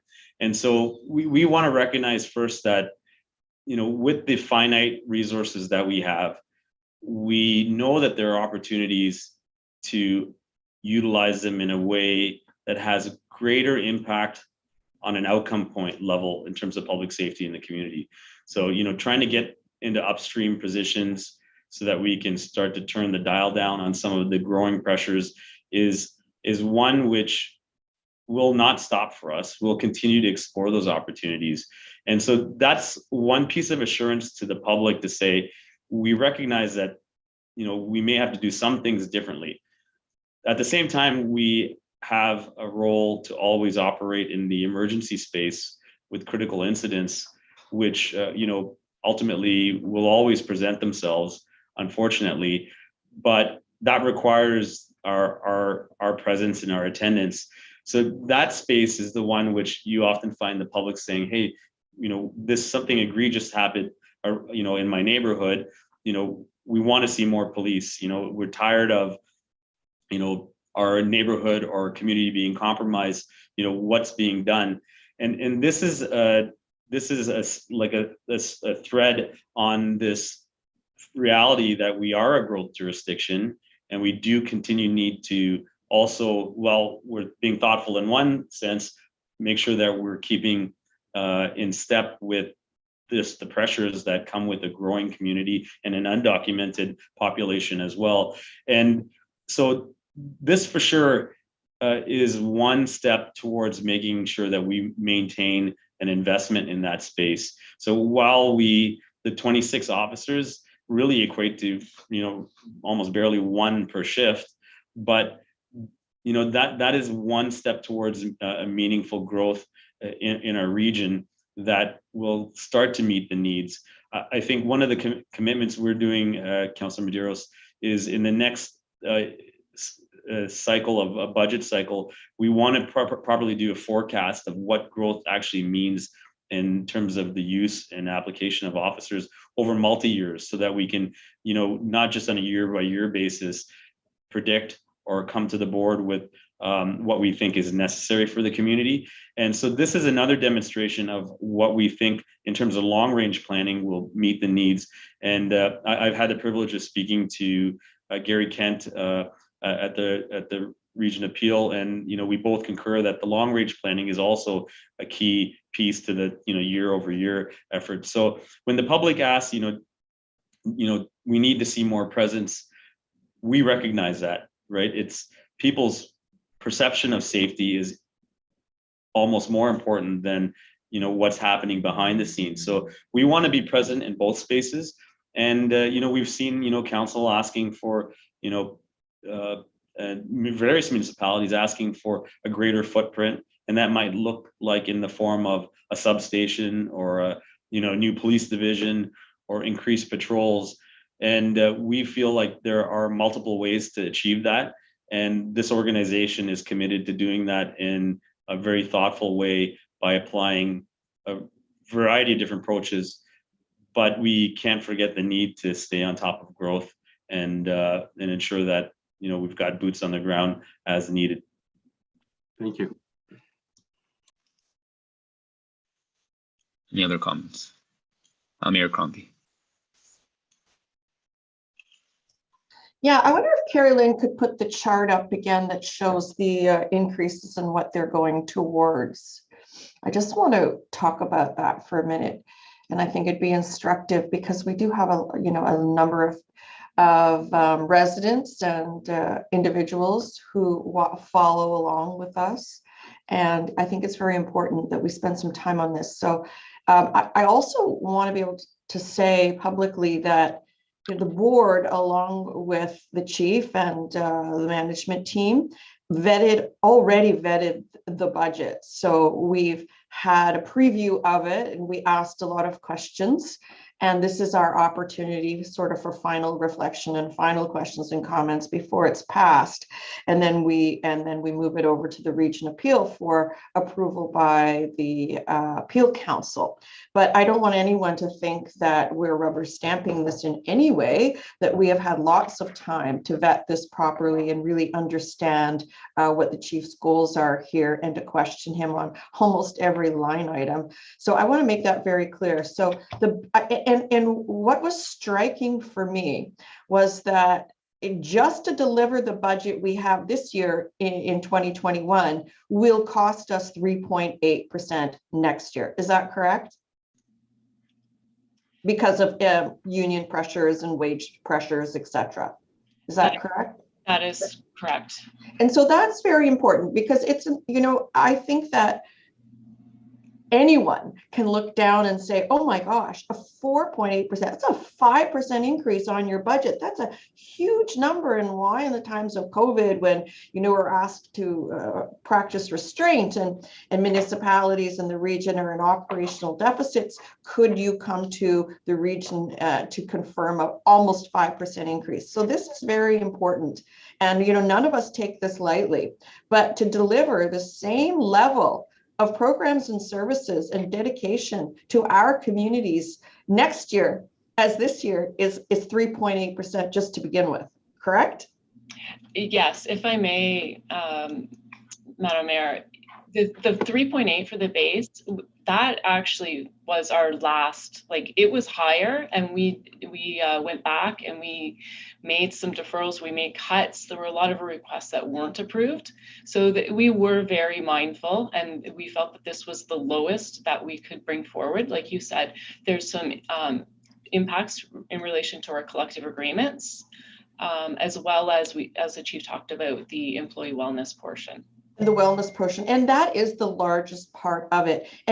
But of course we are investing in technology as well, because that's what we've always said as a board. It's not only just boots on the ground adding officers, and of course we're going to add 26 officers, and we know why, because of that cop to pop ratio, we're sadly behind everyone else, and it's necessary for the level of growth that we're experiencing in Peel. But the amount of investment in technology, which is not inexpensive, but required in today's day and age. And so I wanted to make that very clear for everyone. I think that this chart in particular is very instructive. So, and that 3.8% when we started this exercise was much higher. What, Carrie Lynn, wasn't it?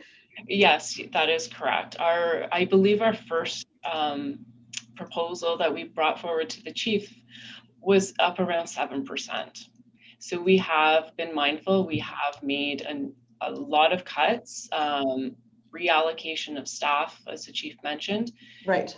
To bring this down to the 3.8. And we're eliminating 6 civilian positions as well. And I think this is really important for people to understand that, this is a process for us. And yes, today we're approving it, but that doesn't mean this is the first time we've seen this budget. We've been working hard at it with the management team for some time, and had an offsite session, in fact, well, offsite for us, not for you, at headquarters, to really delve into the detail of every line item. And the one item that, is very important to me, and I know that to Councillor Medeiros as well, is to mental health in general, health and well-being, but the expansion of the mobile crisis response teams. And how much have we allocated for that, and how many more teams will that bring us? So, Mayor Crombie, thank you for highlighting that. And this is one of the things that we want to reflect on, is that our complete contribution to the mobile crisis rapid response teams, which we know needs to happen, is all in kind. We have no funding to support that. And Mark, you may have to verify how many teams we're moving to, but this budget is contingent on us reallocating existing resources to achieve that. The 26 new officers really are there for frontline growth, and any growth in that programming we're going to sustain on our own. If we were to add more officers, that would impact our budget ask. And so this new request for additional funding for expanding the mobile crisis response teams, exactly what does that bring us? Who can answer that? Maybe Deputy Andrews? Mayor, through the chair, the ask for we're advocating for expansion of the MCERT teams. The funding that is being provided, we started the program with two units when all the information that was available indicated that we required 5. We were fortunate enough to be able to advocate on behalf of CMHA for additional funding from the Ministry of Health for an additional MCERT unit that was came into play at March this year. We're still nowhere near the required resources. We're hoping for a 4th car. We have the in-kind police allocation of resources in place. If and when CMHA does require or achieve the funding necessary to be able to establish a 4th and maybe hopefully going forward a 5th car. Right, and okay, so that I misunderstood. So our role is advocacy, and this funding will come from the province or CMHC. And what in what neighborhood, what realm of costs would it be to bring on an additional 2 units, notwithstanding it's not at our expense? On a year-over-year basis, Mayor, and I'm not going to give you the exact to the dollars numbers here, which I can get for you subsequently, but it's about $300,000 for one FTE for CMHA. And also, there's another piece to this. And I hate to go down a bit of a rabbit hole here, but I think we really need to articulate this piece that. CMHA struggles to with the capacity issue, hiring and maintaining staff, and I shouldn't be signaling out CMHA. It's across the health services. I think the chief is able to speak to some of that because he's had some conversations with the CEOs at both Trillium and William Osler, but their capacity to bring on board staff within health services, even though we as a policing agency are ready and prepared to make whatever resourcing adjustments needed, because this is a critical piece of what we do in our community. By not having strengthened and capacity resourced on the healthcare side, we find ourselves not being able to meet. They're not able to meet us halfway, even though we're ready to move forward. But we continue to advocate on their behalf. Thank you for that. That's very instructive. And to Carrie Lynn, can you describe for us, so it becomes public record, the types of programs or capital investments that we have delayed or deferred as a result of bringing down our budget from the 7% to the 3.8%? Yes. So when we first looked at our budget, like we mentioned, we are investing in our infrastructure. We see an increase in relation to increased facility reserve contributions. In the 2022 budget, that's related to our facilities long-term plan. We did have to defer increased contributions for other long-term plan projects, mainly technology driven, but we deferred those, recognizing that in future years we'll have to add those in, and it'll be a bit of a catch up. But yes, our all of the technology, and a lot of that is to bring us up to speed on things. We were kind of behind on some of the stuff, but it's to bring us up to speed, as well as the chief mentioned, we're trying to be to be more innovative. Okay, so as a result, can you name anything specific that we've delayed or deferred to accommodate the reduction in the budget ask? We haven't necessarily delayed the implementation of any projects. It's just the funding over the long-term plan. Okay. And Carolyn, sort of smoothed it out a little more, or? Yes. Okay. There were some strategies, Carolyn, maybe you can speak to that. We've not just stopped civilian growth, we've actually, through attrition gone down from a civilian growth perspective, Mayor Crombie, which means that from a civilian standpoint, we're suspended any new hiring. There's been efforts from an operating budget for a reduction in, things like our subscription costs to programming that over time impacts reserve, as well as some of our operational demands. We've capped some of the abilities for that. So, Carolyn, I don't know if you're able to pull back any of those.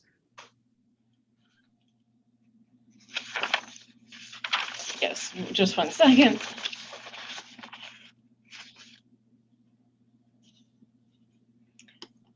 Yes, as you, just to further elaborate there, Chief, we did do a thorough review of our operating budget. There were an additional almost $2 million in requests that we did not approve. As the mayor has mentioned, we actually made a reduction to civilian staffing. That was 6 positions. And we were able to reallocate. So we did a in-depth review of civilian staffing. So we identified a number of positions that would be better suited in different roles. So we've reallocated those positions. We still have a demand for civilian staffing, but like we mentioned, we were able to reallocate as well as we deferred some of those requests. We talked about the automation of the switchboard and yes, just deferring some of those capital reserve contributions for projects like, we're updating our new CAD. We have our real-time operations center coming online, our security operations. And it's the contributions over the long-term plan that we've had to defer. It's not that we're deferring implementation of those projects, but in the next 10 years, we'll need to start looking at replacement of some of those projects. And so we've deferred some of those contributions. Okay, so I think that's very important to share with anyone who may be observing this meeting, because too often we come into these board meetings and it appears as though we don't ask enough questions and we just pass things automatically. And I really wanted to make it very clear that this is not even the first or second time we've seen this budget, and we've done a lot of work with the management team to get it to where it is today. And I think we're all very comfortable with it now, and obviously the need in the community for the additional 26 officers as well. So thank you very much for explaining in detail, Carrie Lynn, and to the chief. Don't know if you have any final comments as well. No, thank you, Your Worship. It is certainly a complex journey which begins almost as soon as today is done, and we pass the the milestone of presenting to regional council. As you know, the budget process with the board begins again. The budget's finance committee, the board's finance committee, which is chaired by Mr. Boughton, works all repeatedly with us as we get through each gate along the journey. And we're thankful for the you walking along us, and we appreciate the time to explain this in a public forum. Any other comments from board members? Just through you, Chair, I just don't want to repeat the same thing, but both Councillor Medeiros and Mayor Crombie has really, especially Mayor Crombie, has explained that this is not, we are just looking at this now. And big thanks to Chair Boughton for the Finance Committee. Thank you for everything you're doing on the behalf of the board, and my best wishes.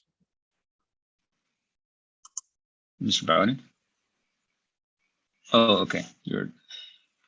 Look, I'll just build on the comments that were made, because I agree with everything that's been said. That this year, as we promised to the residents of Peel last year, as well as Peel Region, that our board would take a critical eye on this budget. And I think it's very clear from the presentation that the direction, the methodology of building up this budget was one that, find the budget internally. There, we will be critical as to where we will add or improve new budget. And I think both our finance committee and the chief and his team have done exactly that. And, as much as we're being critical and responsible in the budget, one of the things that jumps out at me throughout our discussions before this meeting and today is that, we continue, we're not risking, our responsibility to offer or to ensure adequate policing, but financing is a key driver in this. But in a way, we're almost, we're not growing our police officers the same proportion as the population in the region. And at some point, that will be an important question for the board and the police service and the region. At some point, we're going to be challenged to catch up, right? But for now, we'll continue to do, take this approach. And I think we've come to a very good point with this budget. So thank you to everyone who put a lot of effort into this. With that, can I call for someone to, or I call to move to receive the presentation and approve the 2022 draft budget. Can I have a seconder? Mr. Howell, thank you. All in favor? Thank you very much. It's been carried. We'll now move on to new business. We have the item number 4, the 2021 current capital and reserve financial report. Chief, would you like to speak to this report? Thank you, Chair. And Carolyn, I don't know if you want to just top up. I think it was relatively straightforward. I didn't know if you wanted to highlight our current forecast as well as our budget. Yes, 1 second. I was just pulling up the report, getting rid of the presentation from my screen. Sorry about that. So yes, this was our second triennial financial report as at the end of August. We have provided this information to the region so that they can include it in their consolidated reporting. Capital spending totaled $22.9 million. There's a lot of facilities and technology spending. And our forecast is based on receiving funding from the region in related to the COVID Safe Restart funding. And we're hopeful that the region's able to allocate some funding for that. So at this time, we're forecasting that we'll be on budget. We'll continue to update. We continue to do monthly review of this. We're forecasting to be on budget.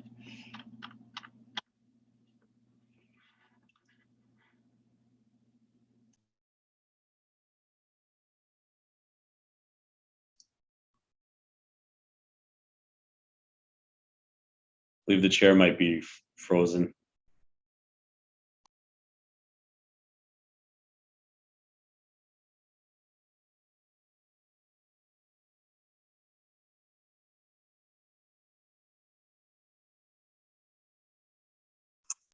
Chair Tia, if you can hear me. I'm back now. I'm back now. Sorry about that. My internet slowed down. I think Carolyn will finish presenting, correct? She's finished presenting. Thank you. Yeah. Okay, thank you for that. Any questions or comments from the board? Okay, seeing none, can I have someone move to receive the report? Councilor Medeiros, seconded by Mr. Bowden. All in favor? Thank you. This has been carried. We now have item number 5, the police reported crime statistics in Canada 2020 agency comparison. Chief, please speak to this report.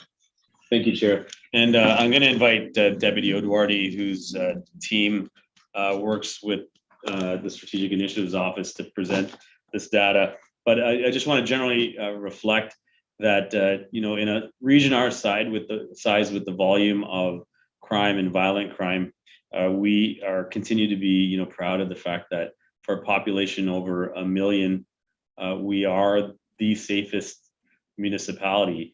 And that's notwithstanding the fact that we do have a high violent crime rate. But, I want to acknowledge before I hand it over to Anthony for more comments is that we acknowledge the work subsequent to an event happening here is the ability for us as a police organization to resolve and solve crime.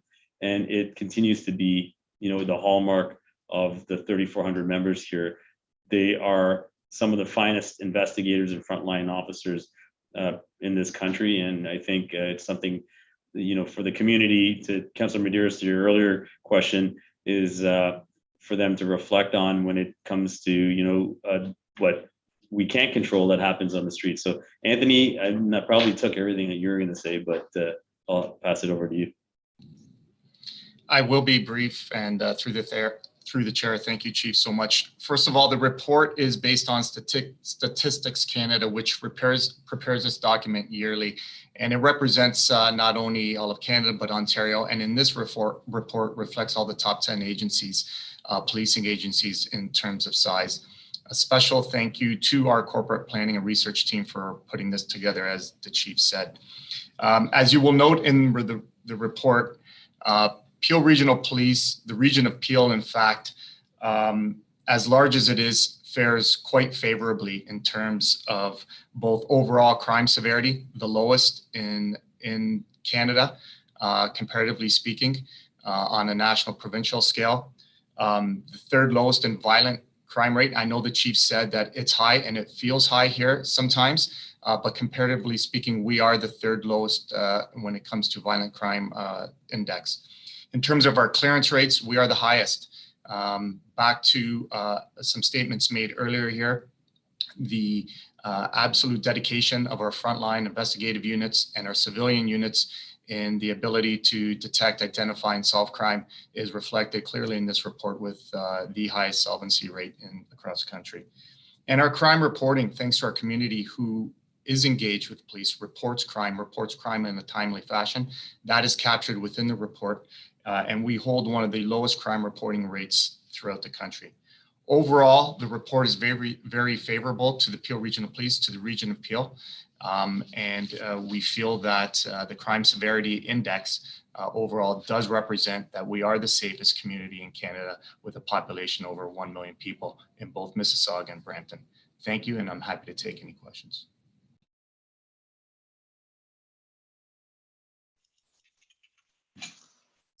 Mayor Crombie. Yeah, no, not a lot of questions. Just say that it is a source of pride for us, and obviously leads to building better, stronger communities when people feel safe and they choose us as a place to live, work, and invest. So we thank you for that and all you do day to day to protect our community and keep us safe and keep us one of those safest communities in all of Canada, which I like to brag about all the time. So thank you.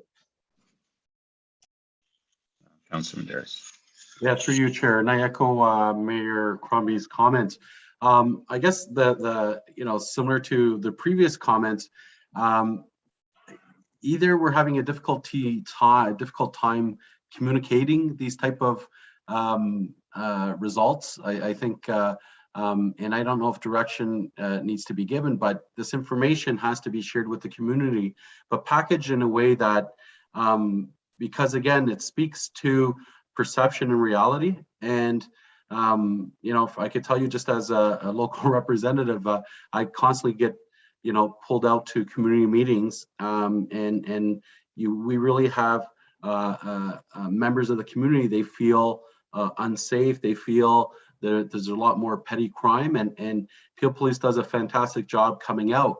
But I almost feel that sometimes there's a disconnect when it comes to communicating these type of stats. So I'm not sure if maybe or if we have someone responsible for communication who can just talk about, or maybe this is something as direction, and maybe our executive director, Robbie, you can sort of advise, how do we get the message out to the community, and how we package this, and also, translate this, to ensure that it's going through multilingual channels, because that should be the focus of conversations when I get invited on ethnic media, when I get invited on anywhere. Just as of yesterday, interview questions always seem to go towards crime and safety issues, and this really speaks to the great work Peel Police are doing.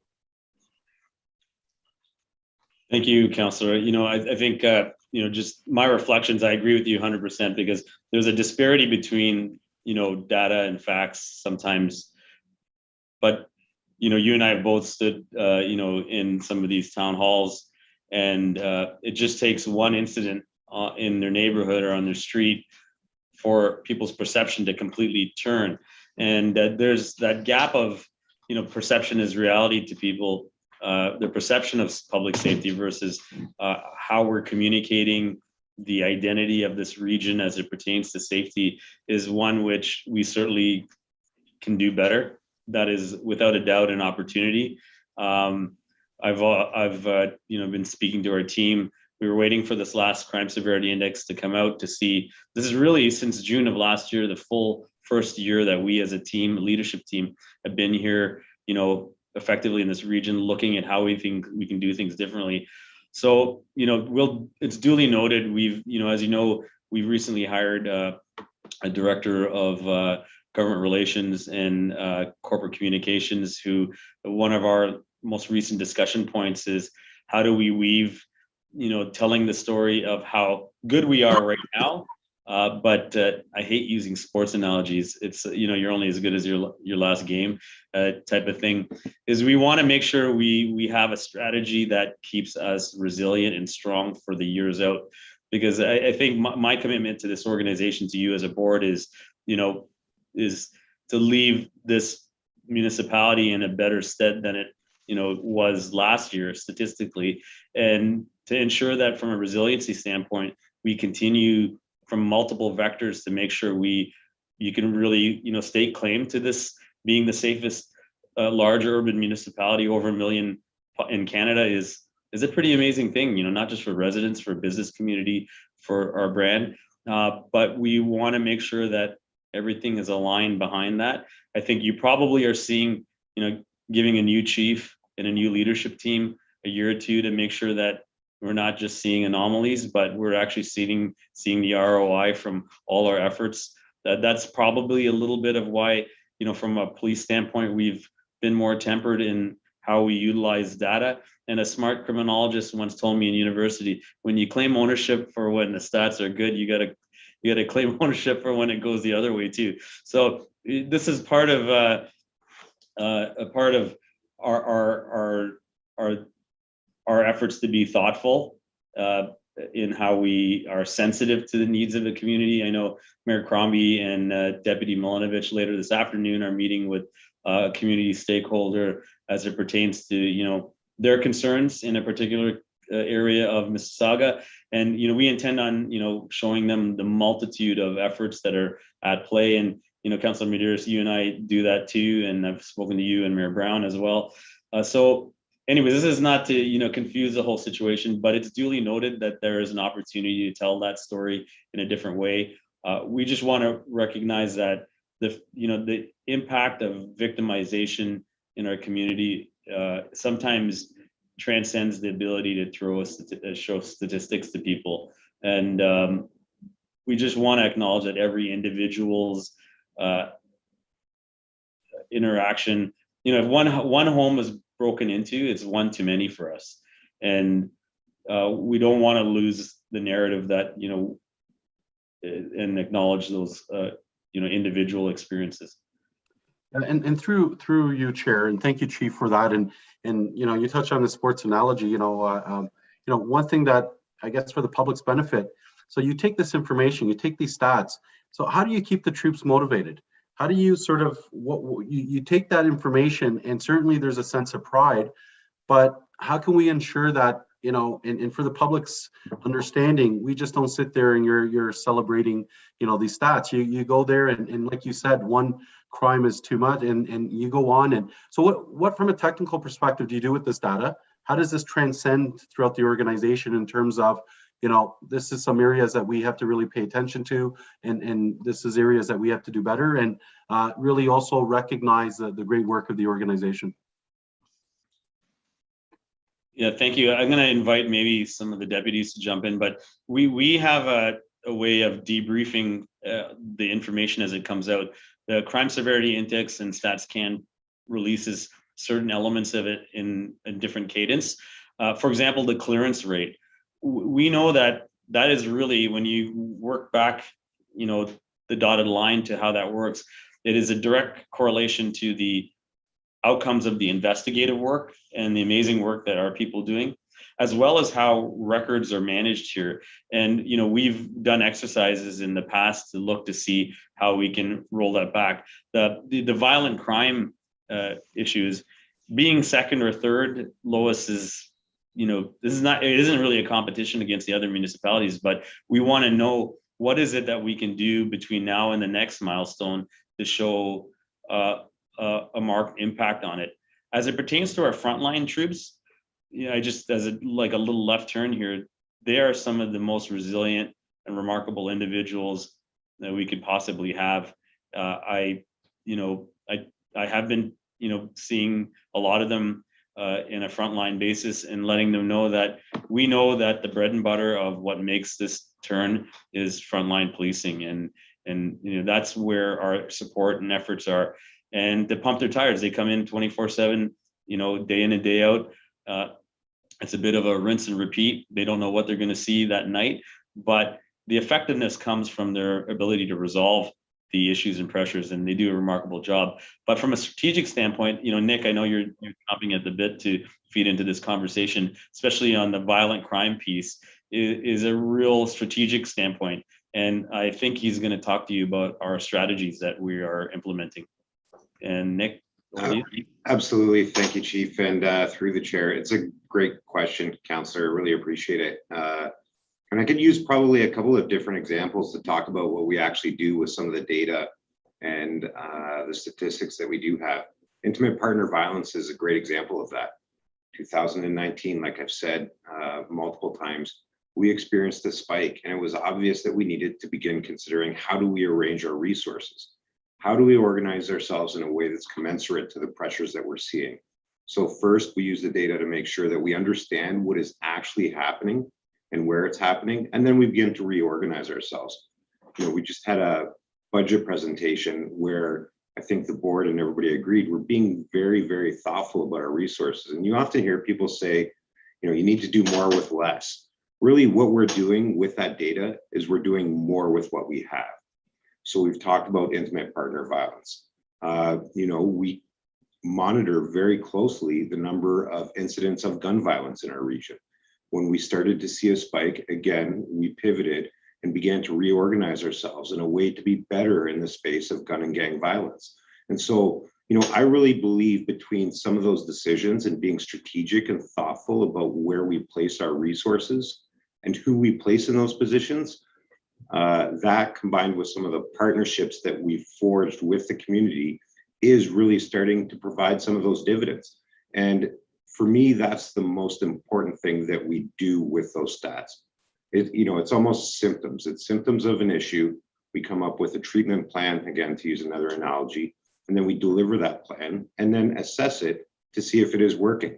So we're continuing to monitor those statistics and all the data to see if we are having an impact. Thank you, Deputy Chief. Thank you, Chair. Any other comments?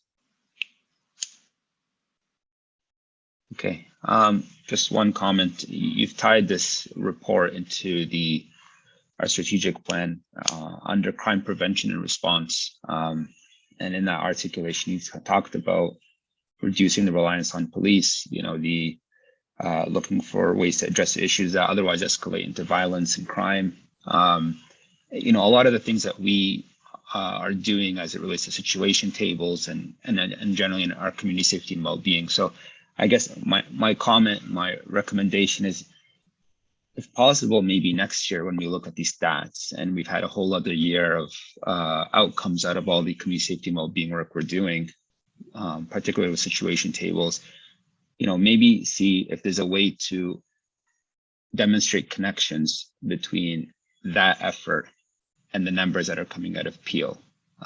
So truly through prevention, hopefully we see numbers go even lower, and how that ties into the prevention work that we're doing. That would be a very interesting thing for us to analyze and understand. Absolutely, Chair. We couldn't agree more with you. And one of the key activities we are embarking on is building those connections from a metric standpoint and from an activities to KPIs, and Anthony's team with their community safety wellbeing team. That's one of the forefront, because we recognize the public's going to say also, we know you're doing all these pieces of work. You have anecdotal one-on-one stories, but how are we seeing the reduction of impact and on harm in our community? And so we're alive to that. And we're going one step further.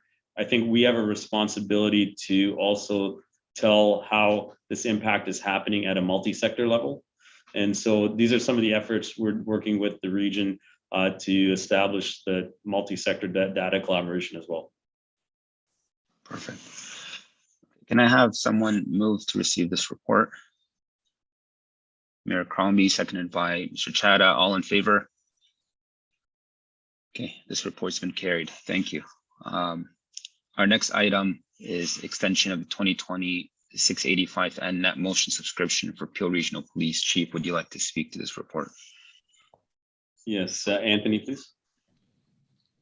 Hey, thank you for that, and through the chair. I just want to preface by indicating this is not an ask for an increase in budget. The budget allocation has been established, was last year, for preparation for a digital officer transformation and mobility program.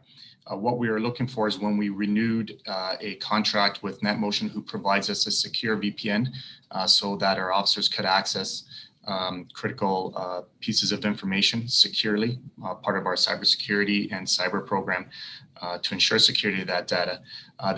When it was renewed in September 2020, the mobile device deployment had not yet considered the rapid deployment that we were so fortunate to have later on in the year. So as a result, we require more licenses.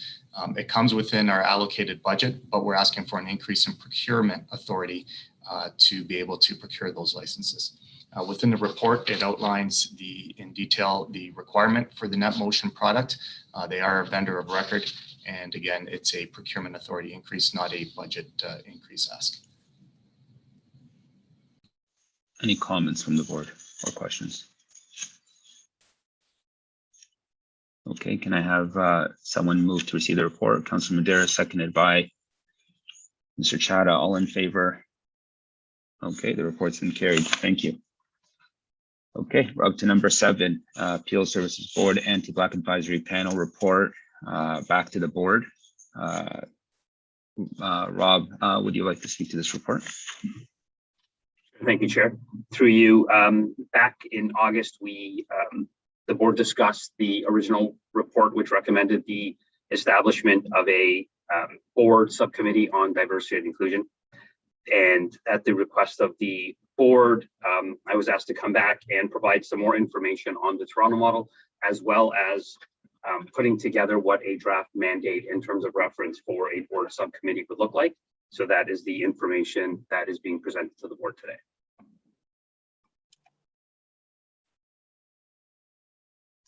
Thank you. I understand Deputy Chief Edwardi wants to make some comments related to the deputation.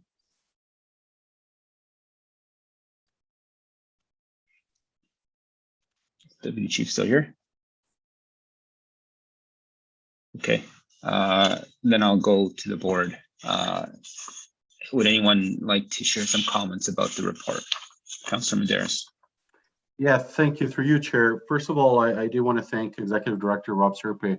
I do think some of those comments by the delegation were unfair, you know, I take full responsibility that the direction originally may be given, and then some subsequent conversations we had. You know, I agree with your approach and the information you brought forward. So I want to first say thank you for that. With that said, I do support the recommendation. I feel that you know, us as a board, you know, I do agree with aspects of the delegation on several fronts. One is certainly that there's a lot of activity, there's a lot of engagement going on with different sort of circles, be it in Brampton, be it in Mississauga, but there's really nothing that really is engaging with the board on sort of police board issues, which really impact broad policy. And however, I do recognize that we are involved in other conversations, but I think the recommendations are the recommendation to create a subcommittee of the diversity and inclusion. You know, it's a complex issue through you, Chair, and I appreciate the delegation's aspect of, you know, there's one thing when you're talking about diversity and inclusion, it's another issue when you're talking about anti-Black racism. But I'm also cognizant of some of the comments from my colleagues when, you know, specific issues with anti-Black racism, again, at the same time, do not address some of the issues that other community groups, be it Islamophobia, be it, you know, South Asian community. And the challenge that we have is to, realistically, we can't create 4 or 5 or 6 or 7 boards. It's just technically it's not sound. You know, and unfortunately, when we're talking about creating this board, it's an opportunity for us to bring those perspectives together and help us with and guide us and provide that feedback that I look towards as a board member regarding such things as we talk about the budget and some of the policies that we're enacting. I guess with what I'm saying that in a long manner is that I do still, however, take I'm moved by some of the comments by the delegation, as much as some of it is hard, tough language. Truth be told, there are some points that are extremely important, and it's always a challenge of who am I to deny someone in the community group who feels that they've not been engaged in a proper manner. So, I will wait for comments from my colleagues, but I think one way of addressing some of this, so one aspect is how do you institutionally and technically deal with really valuable and real issues that will be impactful with one community group without not including other community groups, and you're almost like picking winners and losers. And so I think there's an opportunity where we can follow the recommendations by our executive director in the report, and at the same time I would provide an amendment which would say that one of the focuses of this subcommittee would be to develop a specific engagement or something that would really address some of the issues raised by the delegation, which they talk about anti-Black racism or a strategy to deal with those issues. So it's trying to encompass, the need for a board, but at the same time ensure that part of the work that this board is going to undertake, or this committee, my apologies, would look at specifically the issues affecting the Black community. So that's where I'm trying to go with my mindset, and maybe some of my colleagues, I don't know what that looks like. I don't know the practicality of it, but I do think that the opportunity for us to develop that subcommittee and see how successful they are in doing that, because one of the outcomes could be that it is not, and we're here next year saying that we really recommend looking at a specific anti-Black racism group, and that in itself would be a learning. So I've spoken too long, and I'll leave it for my colleagues maybe to provide some comment. Councillor. Mayor Crombie and then Mr. Chada. So thank you for your comments, Councillor Medeiros. I agree with you, and I really appreciate the heartfelt comments that David Bosveld made today. And it's certainly, there is a strong argument for prioritizing anti-Black racism and creating its own committee on an equity basis because of recent issues and an uprise in anti-Black racism. That said, I have my own group and my own committee, and then we have done an extensive community consultation and engagement. And we've been working with Deputy Mark Andrews as well and Deputy Eduardo on these issues and what we've heard from the community.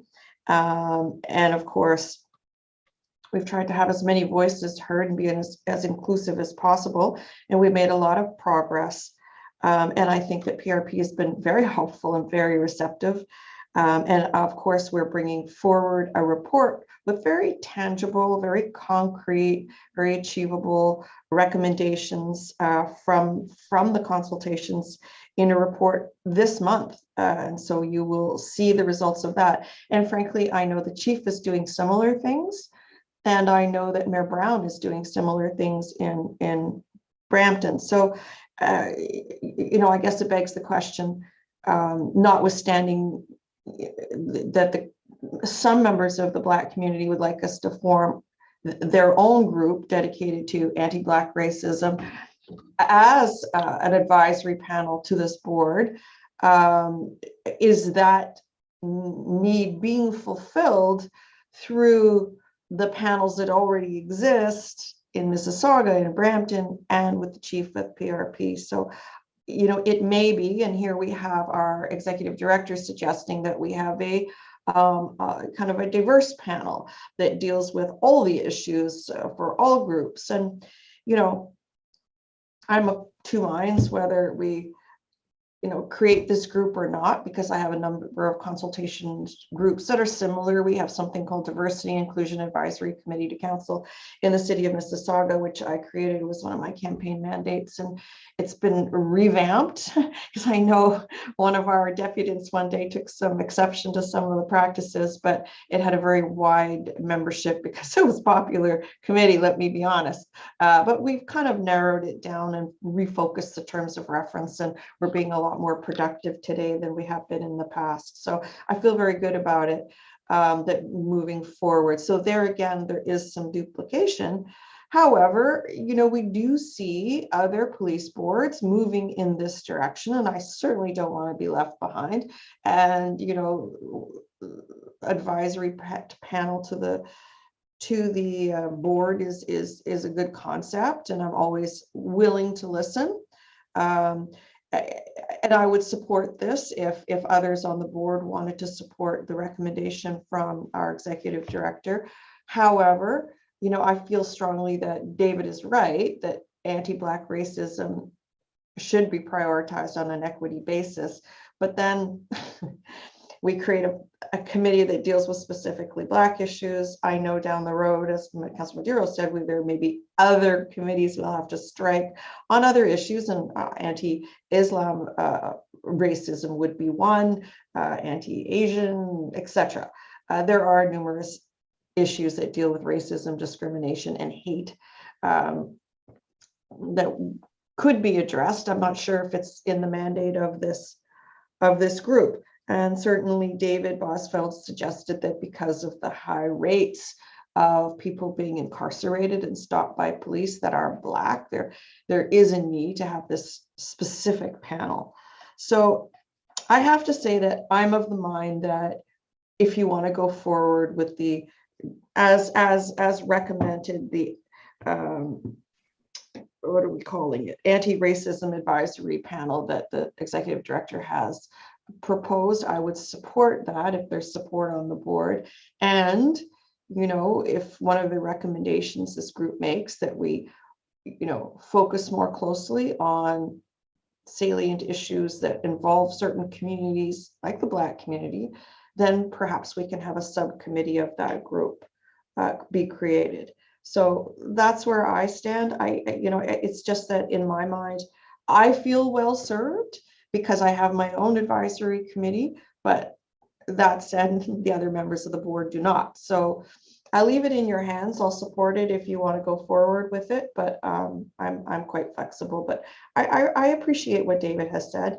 I can understand the community feeling that there is a need for us to focus on these issues specifically and create the specific Black, anti-Black racism group, but it may come out of the anti-racism advisory panel if you want to create that. Thank you. Those are my comments. Mayor, just some clarification points, and then I'll go to Mr. Chadha. The proposed name is a Diversity Inclusion Committee, the committee of the board, right? And then the committee could choose then in the way it wants to engage. There's no recommendation here to create a diverse panel of all communities. The committee could choose to engage with different communities individually or focused engagement. That's still, I guess, an outstanding task. To Councilor Maderis's point, maybe a plan on how that committee will engage is something that's a necessary next step. But this plan does not suggest to create a panel of diverse communities. And right, just because you made it, I think, unless I misunderstood you. No, you didn't misunderstand, but I mean, it certainly could be an outcome. That was what we decided to change the terms of reference. That's all. No, I agree. Okay, thanks. Mr. Chadha. Thank you, Chair, and thank you for that clarification.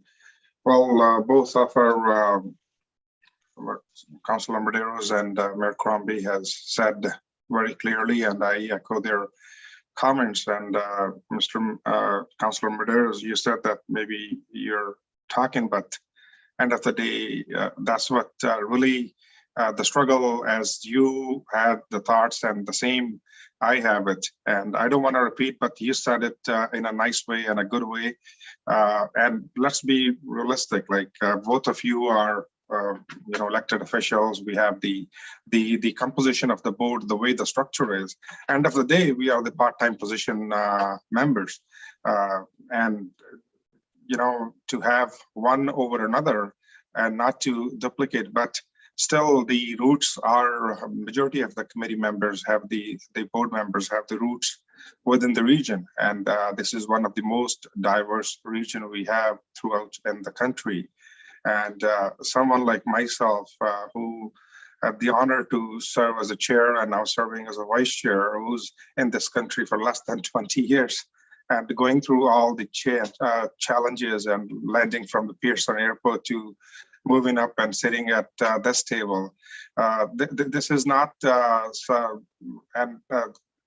if someone just says that or just comment that out of touch, meantime, I have 2 kids and raising my family and going through all the challenges working on different boards. Not just, I'm not really one of those success stories, but I'm just putting things together that we all learn from each other, and there's no other place to learn from each other than the region of Peel. And on another note, just to wrap up, I support Rob Serpe's recommendations. For this board, who is one of the most engaged board, that's what we heard on time to time, whether that's the budgeting or any other issues. Our last 3 years decisions this board has made, that reflects this. This is today. This police force is the leader. This CMG is the leader in the country and leading on many aspects.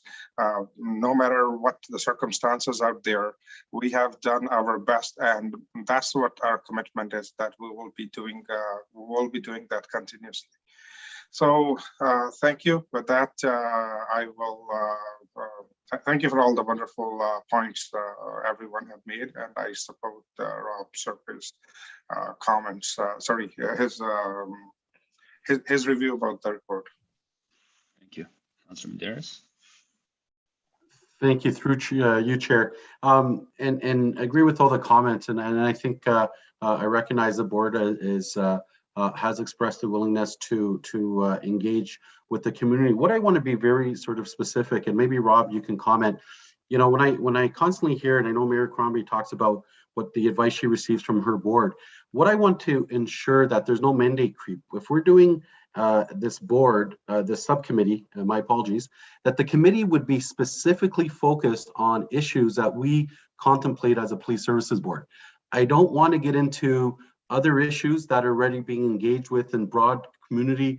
Talk about as much as I appreciate some of the social economical issues that we're dealing with, my understanding, the feedback I got was to look at, our considerations and our decision points. When we look at, for example, policies, when we look at, even the way that we were made up. So Rob, maybe a comment, because that would I want the focus. If we're going to go there and talk about all the other issues, which are just as important, this is not the right table. So I just want to be very specific that we're going to be, focusing on the administrative, those considerations that we deal with as a board. Oh, thank you, Councillor. That is correct. So the idea behind this committee would be that the committee would be responsible for engaging with the community and working closely with partners and Peel Regional Police on matters specific to police governance and police policy, which follows under the governance umbrella of the roles and responsibilities of the board members. Matters relating to even something as close as police operations would be something that the committee can listen to. But of course, given the clear distinction between governance and operations in the Police Services Act, it would not be something that the committee would engage on specifically, but rather would use its ability to open discussions and collaboration with the chief for that area specifically. So, and also the other thing to keep in mind is we still have the Human Rights Project that is an ongoing collaboration with the Human Rights Commission and Peel Regional Police. And part of that is specific to some of the areas that David Bosveld and others have spoken to. So it does speak specifically to areas like eliminating barriers to systemic racism. It does speak to racial profiling, some of the issues that we know we've heard of specifically. So the committee would engage quite closely with the Human Rights Project as well, so that the issues around board governance, board policy, and other areas of responsibility for the board itself are fully encapsulated in the work that the committee does. And thank you very much, Rob. And just through you, Chair, just from an actual processing, so who would provide support to this subcommittee? Is this something that, Rob, you and your administration would have to provide support to? And from a capacity issue or cost issue, have you been giving some consideration towards that? So yes, it would be done through the board office. We would provide similar support along with the help that we always receive from Peel Regional Police that we provide to the other subcommittees of the board as well. And the work would already be covered under the board budget that is currently approved today by the board. And do you have the capacity, Rob, to take on something like this? We do currently, yes. Okay, so I'm happy to move I'm happy to move the recommendations so outlined in the report. And I'm not sure if there's anything else, Chair, that I need to do. I just wonder whether we should either just as not in the motion or outside of the motion to give more direction that a immediate priority should be an engagement plan with specifically the Black community. Yeah, that, and similar to what my amendment, and I'm happy to move that as well as part of an amendment to the recommendations. Thank you, Chair. Thank you, Chair. So do you want to just state that motion again then?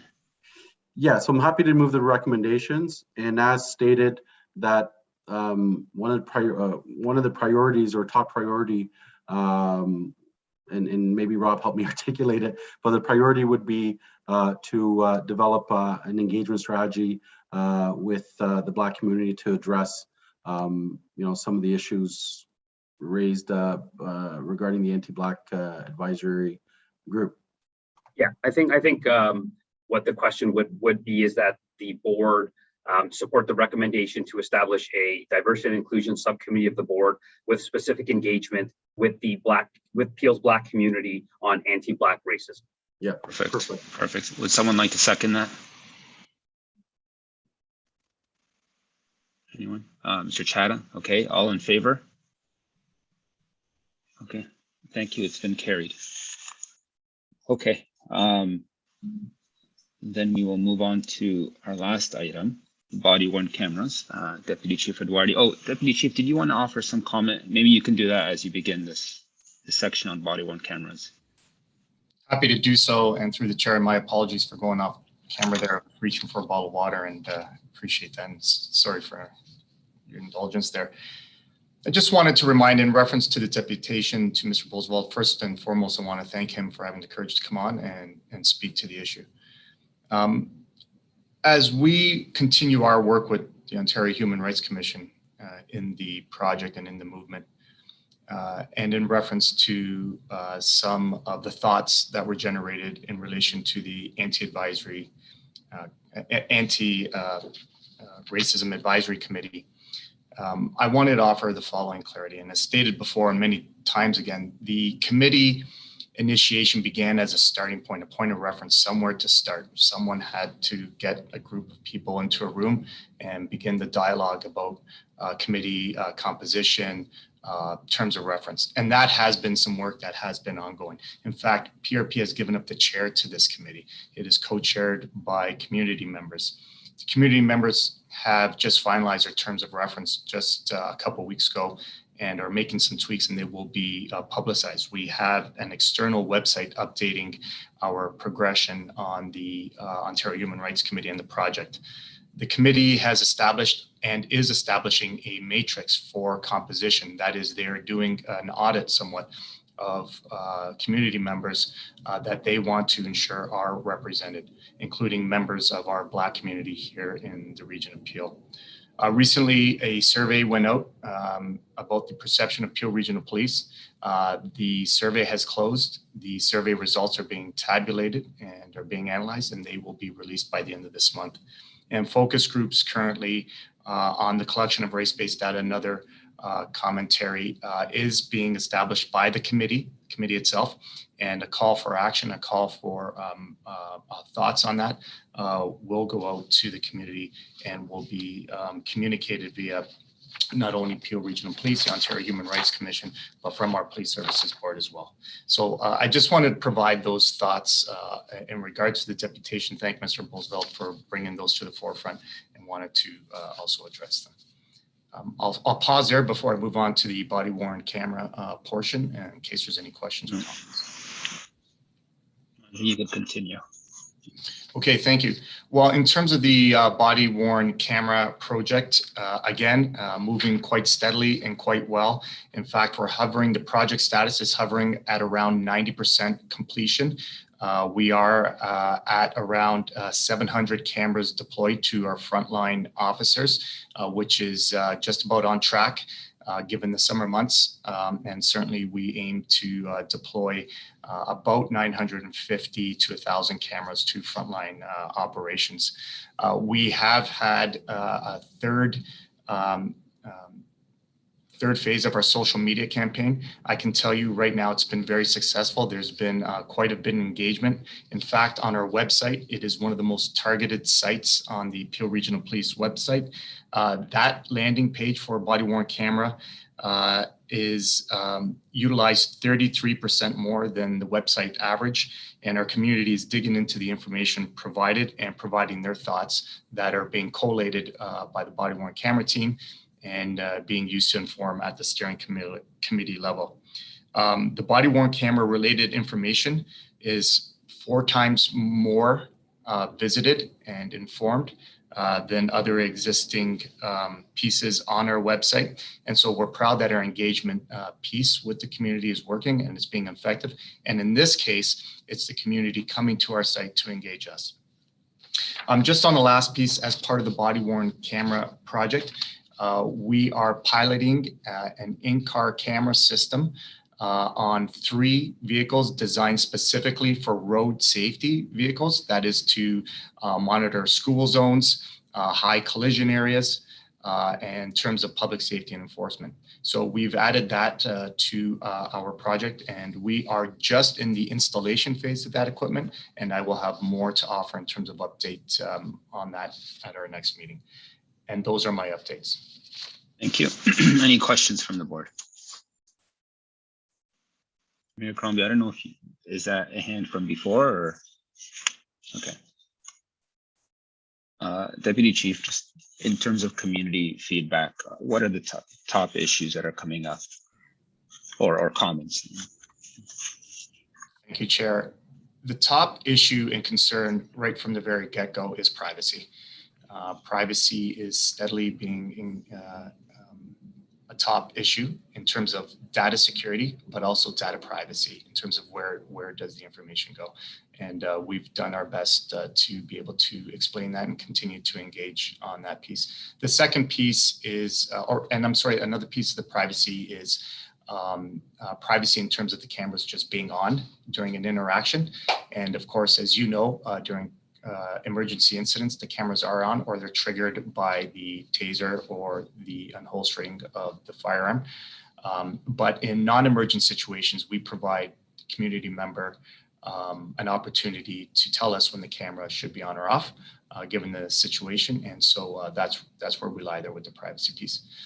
Just the second issue that comes up quite often in terms of body-worn camera is during the interaction with a community member is the ability to access that information when a community member would like access. And so to date, we have had no problem with being able to access that information, provide it when required, both to the community and if required to our partners in the Court Bureau.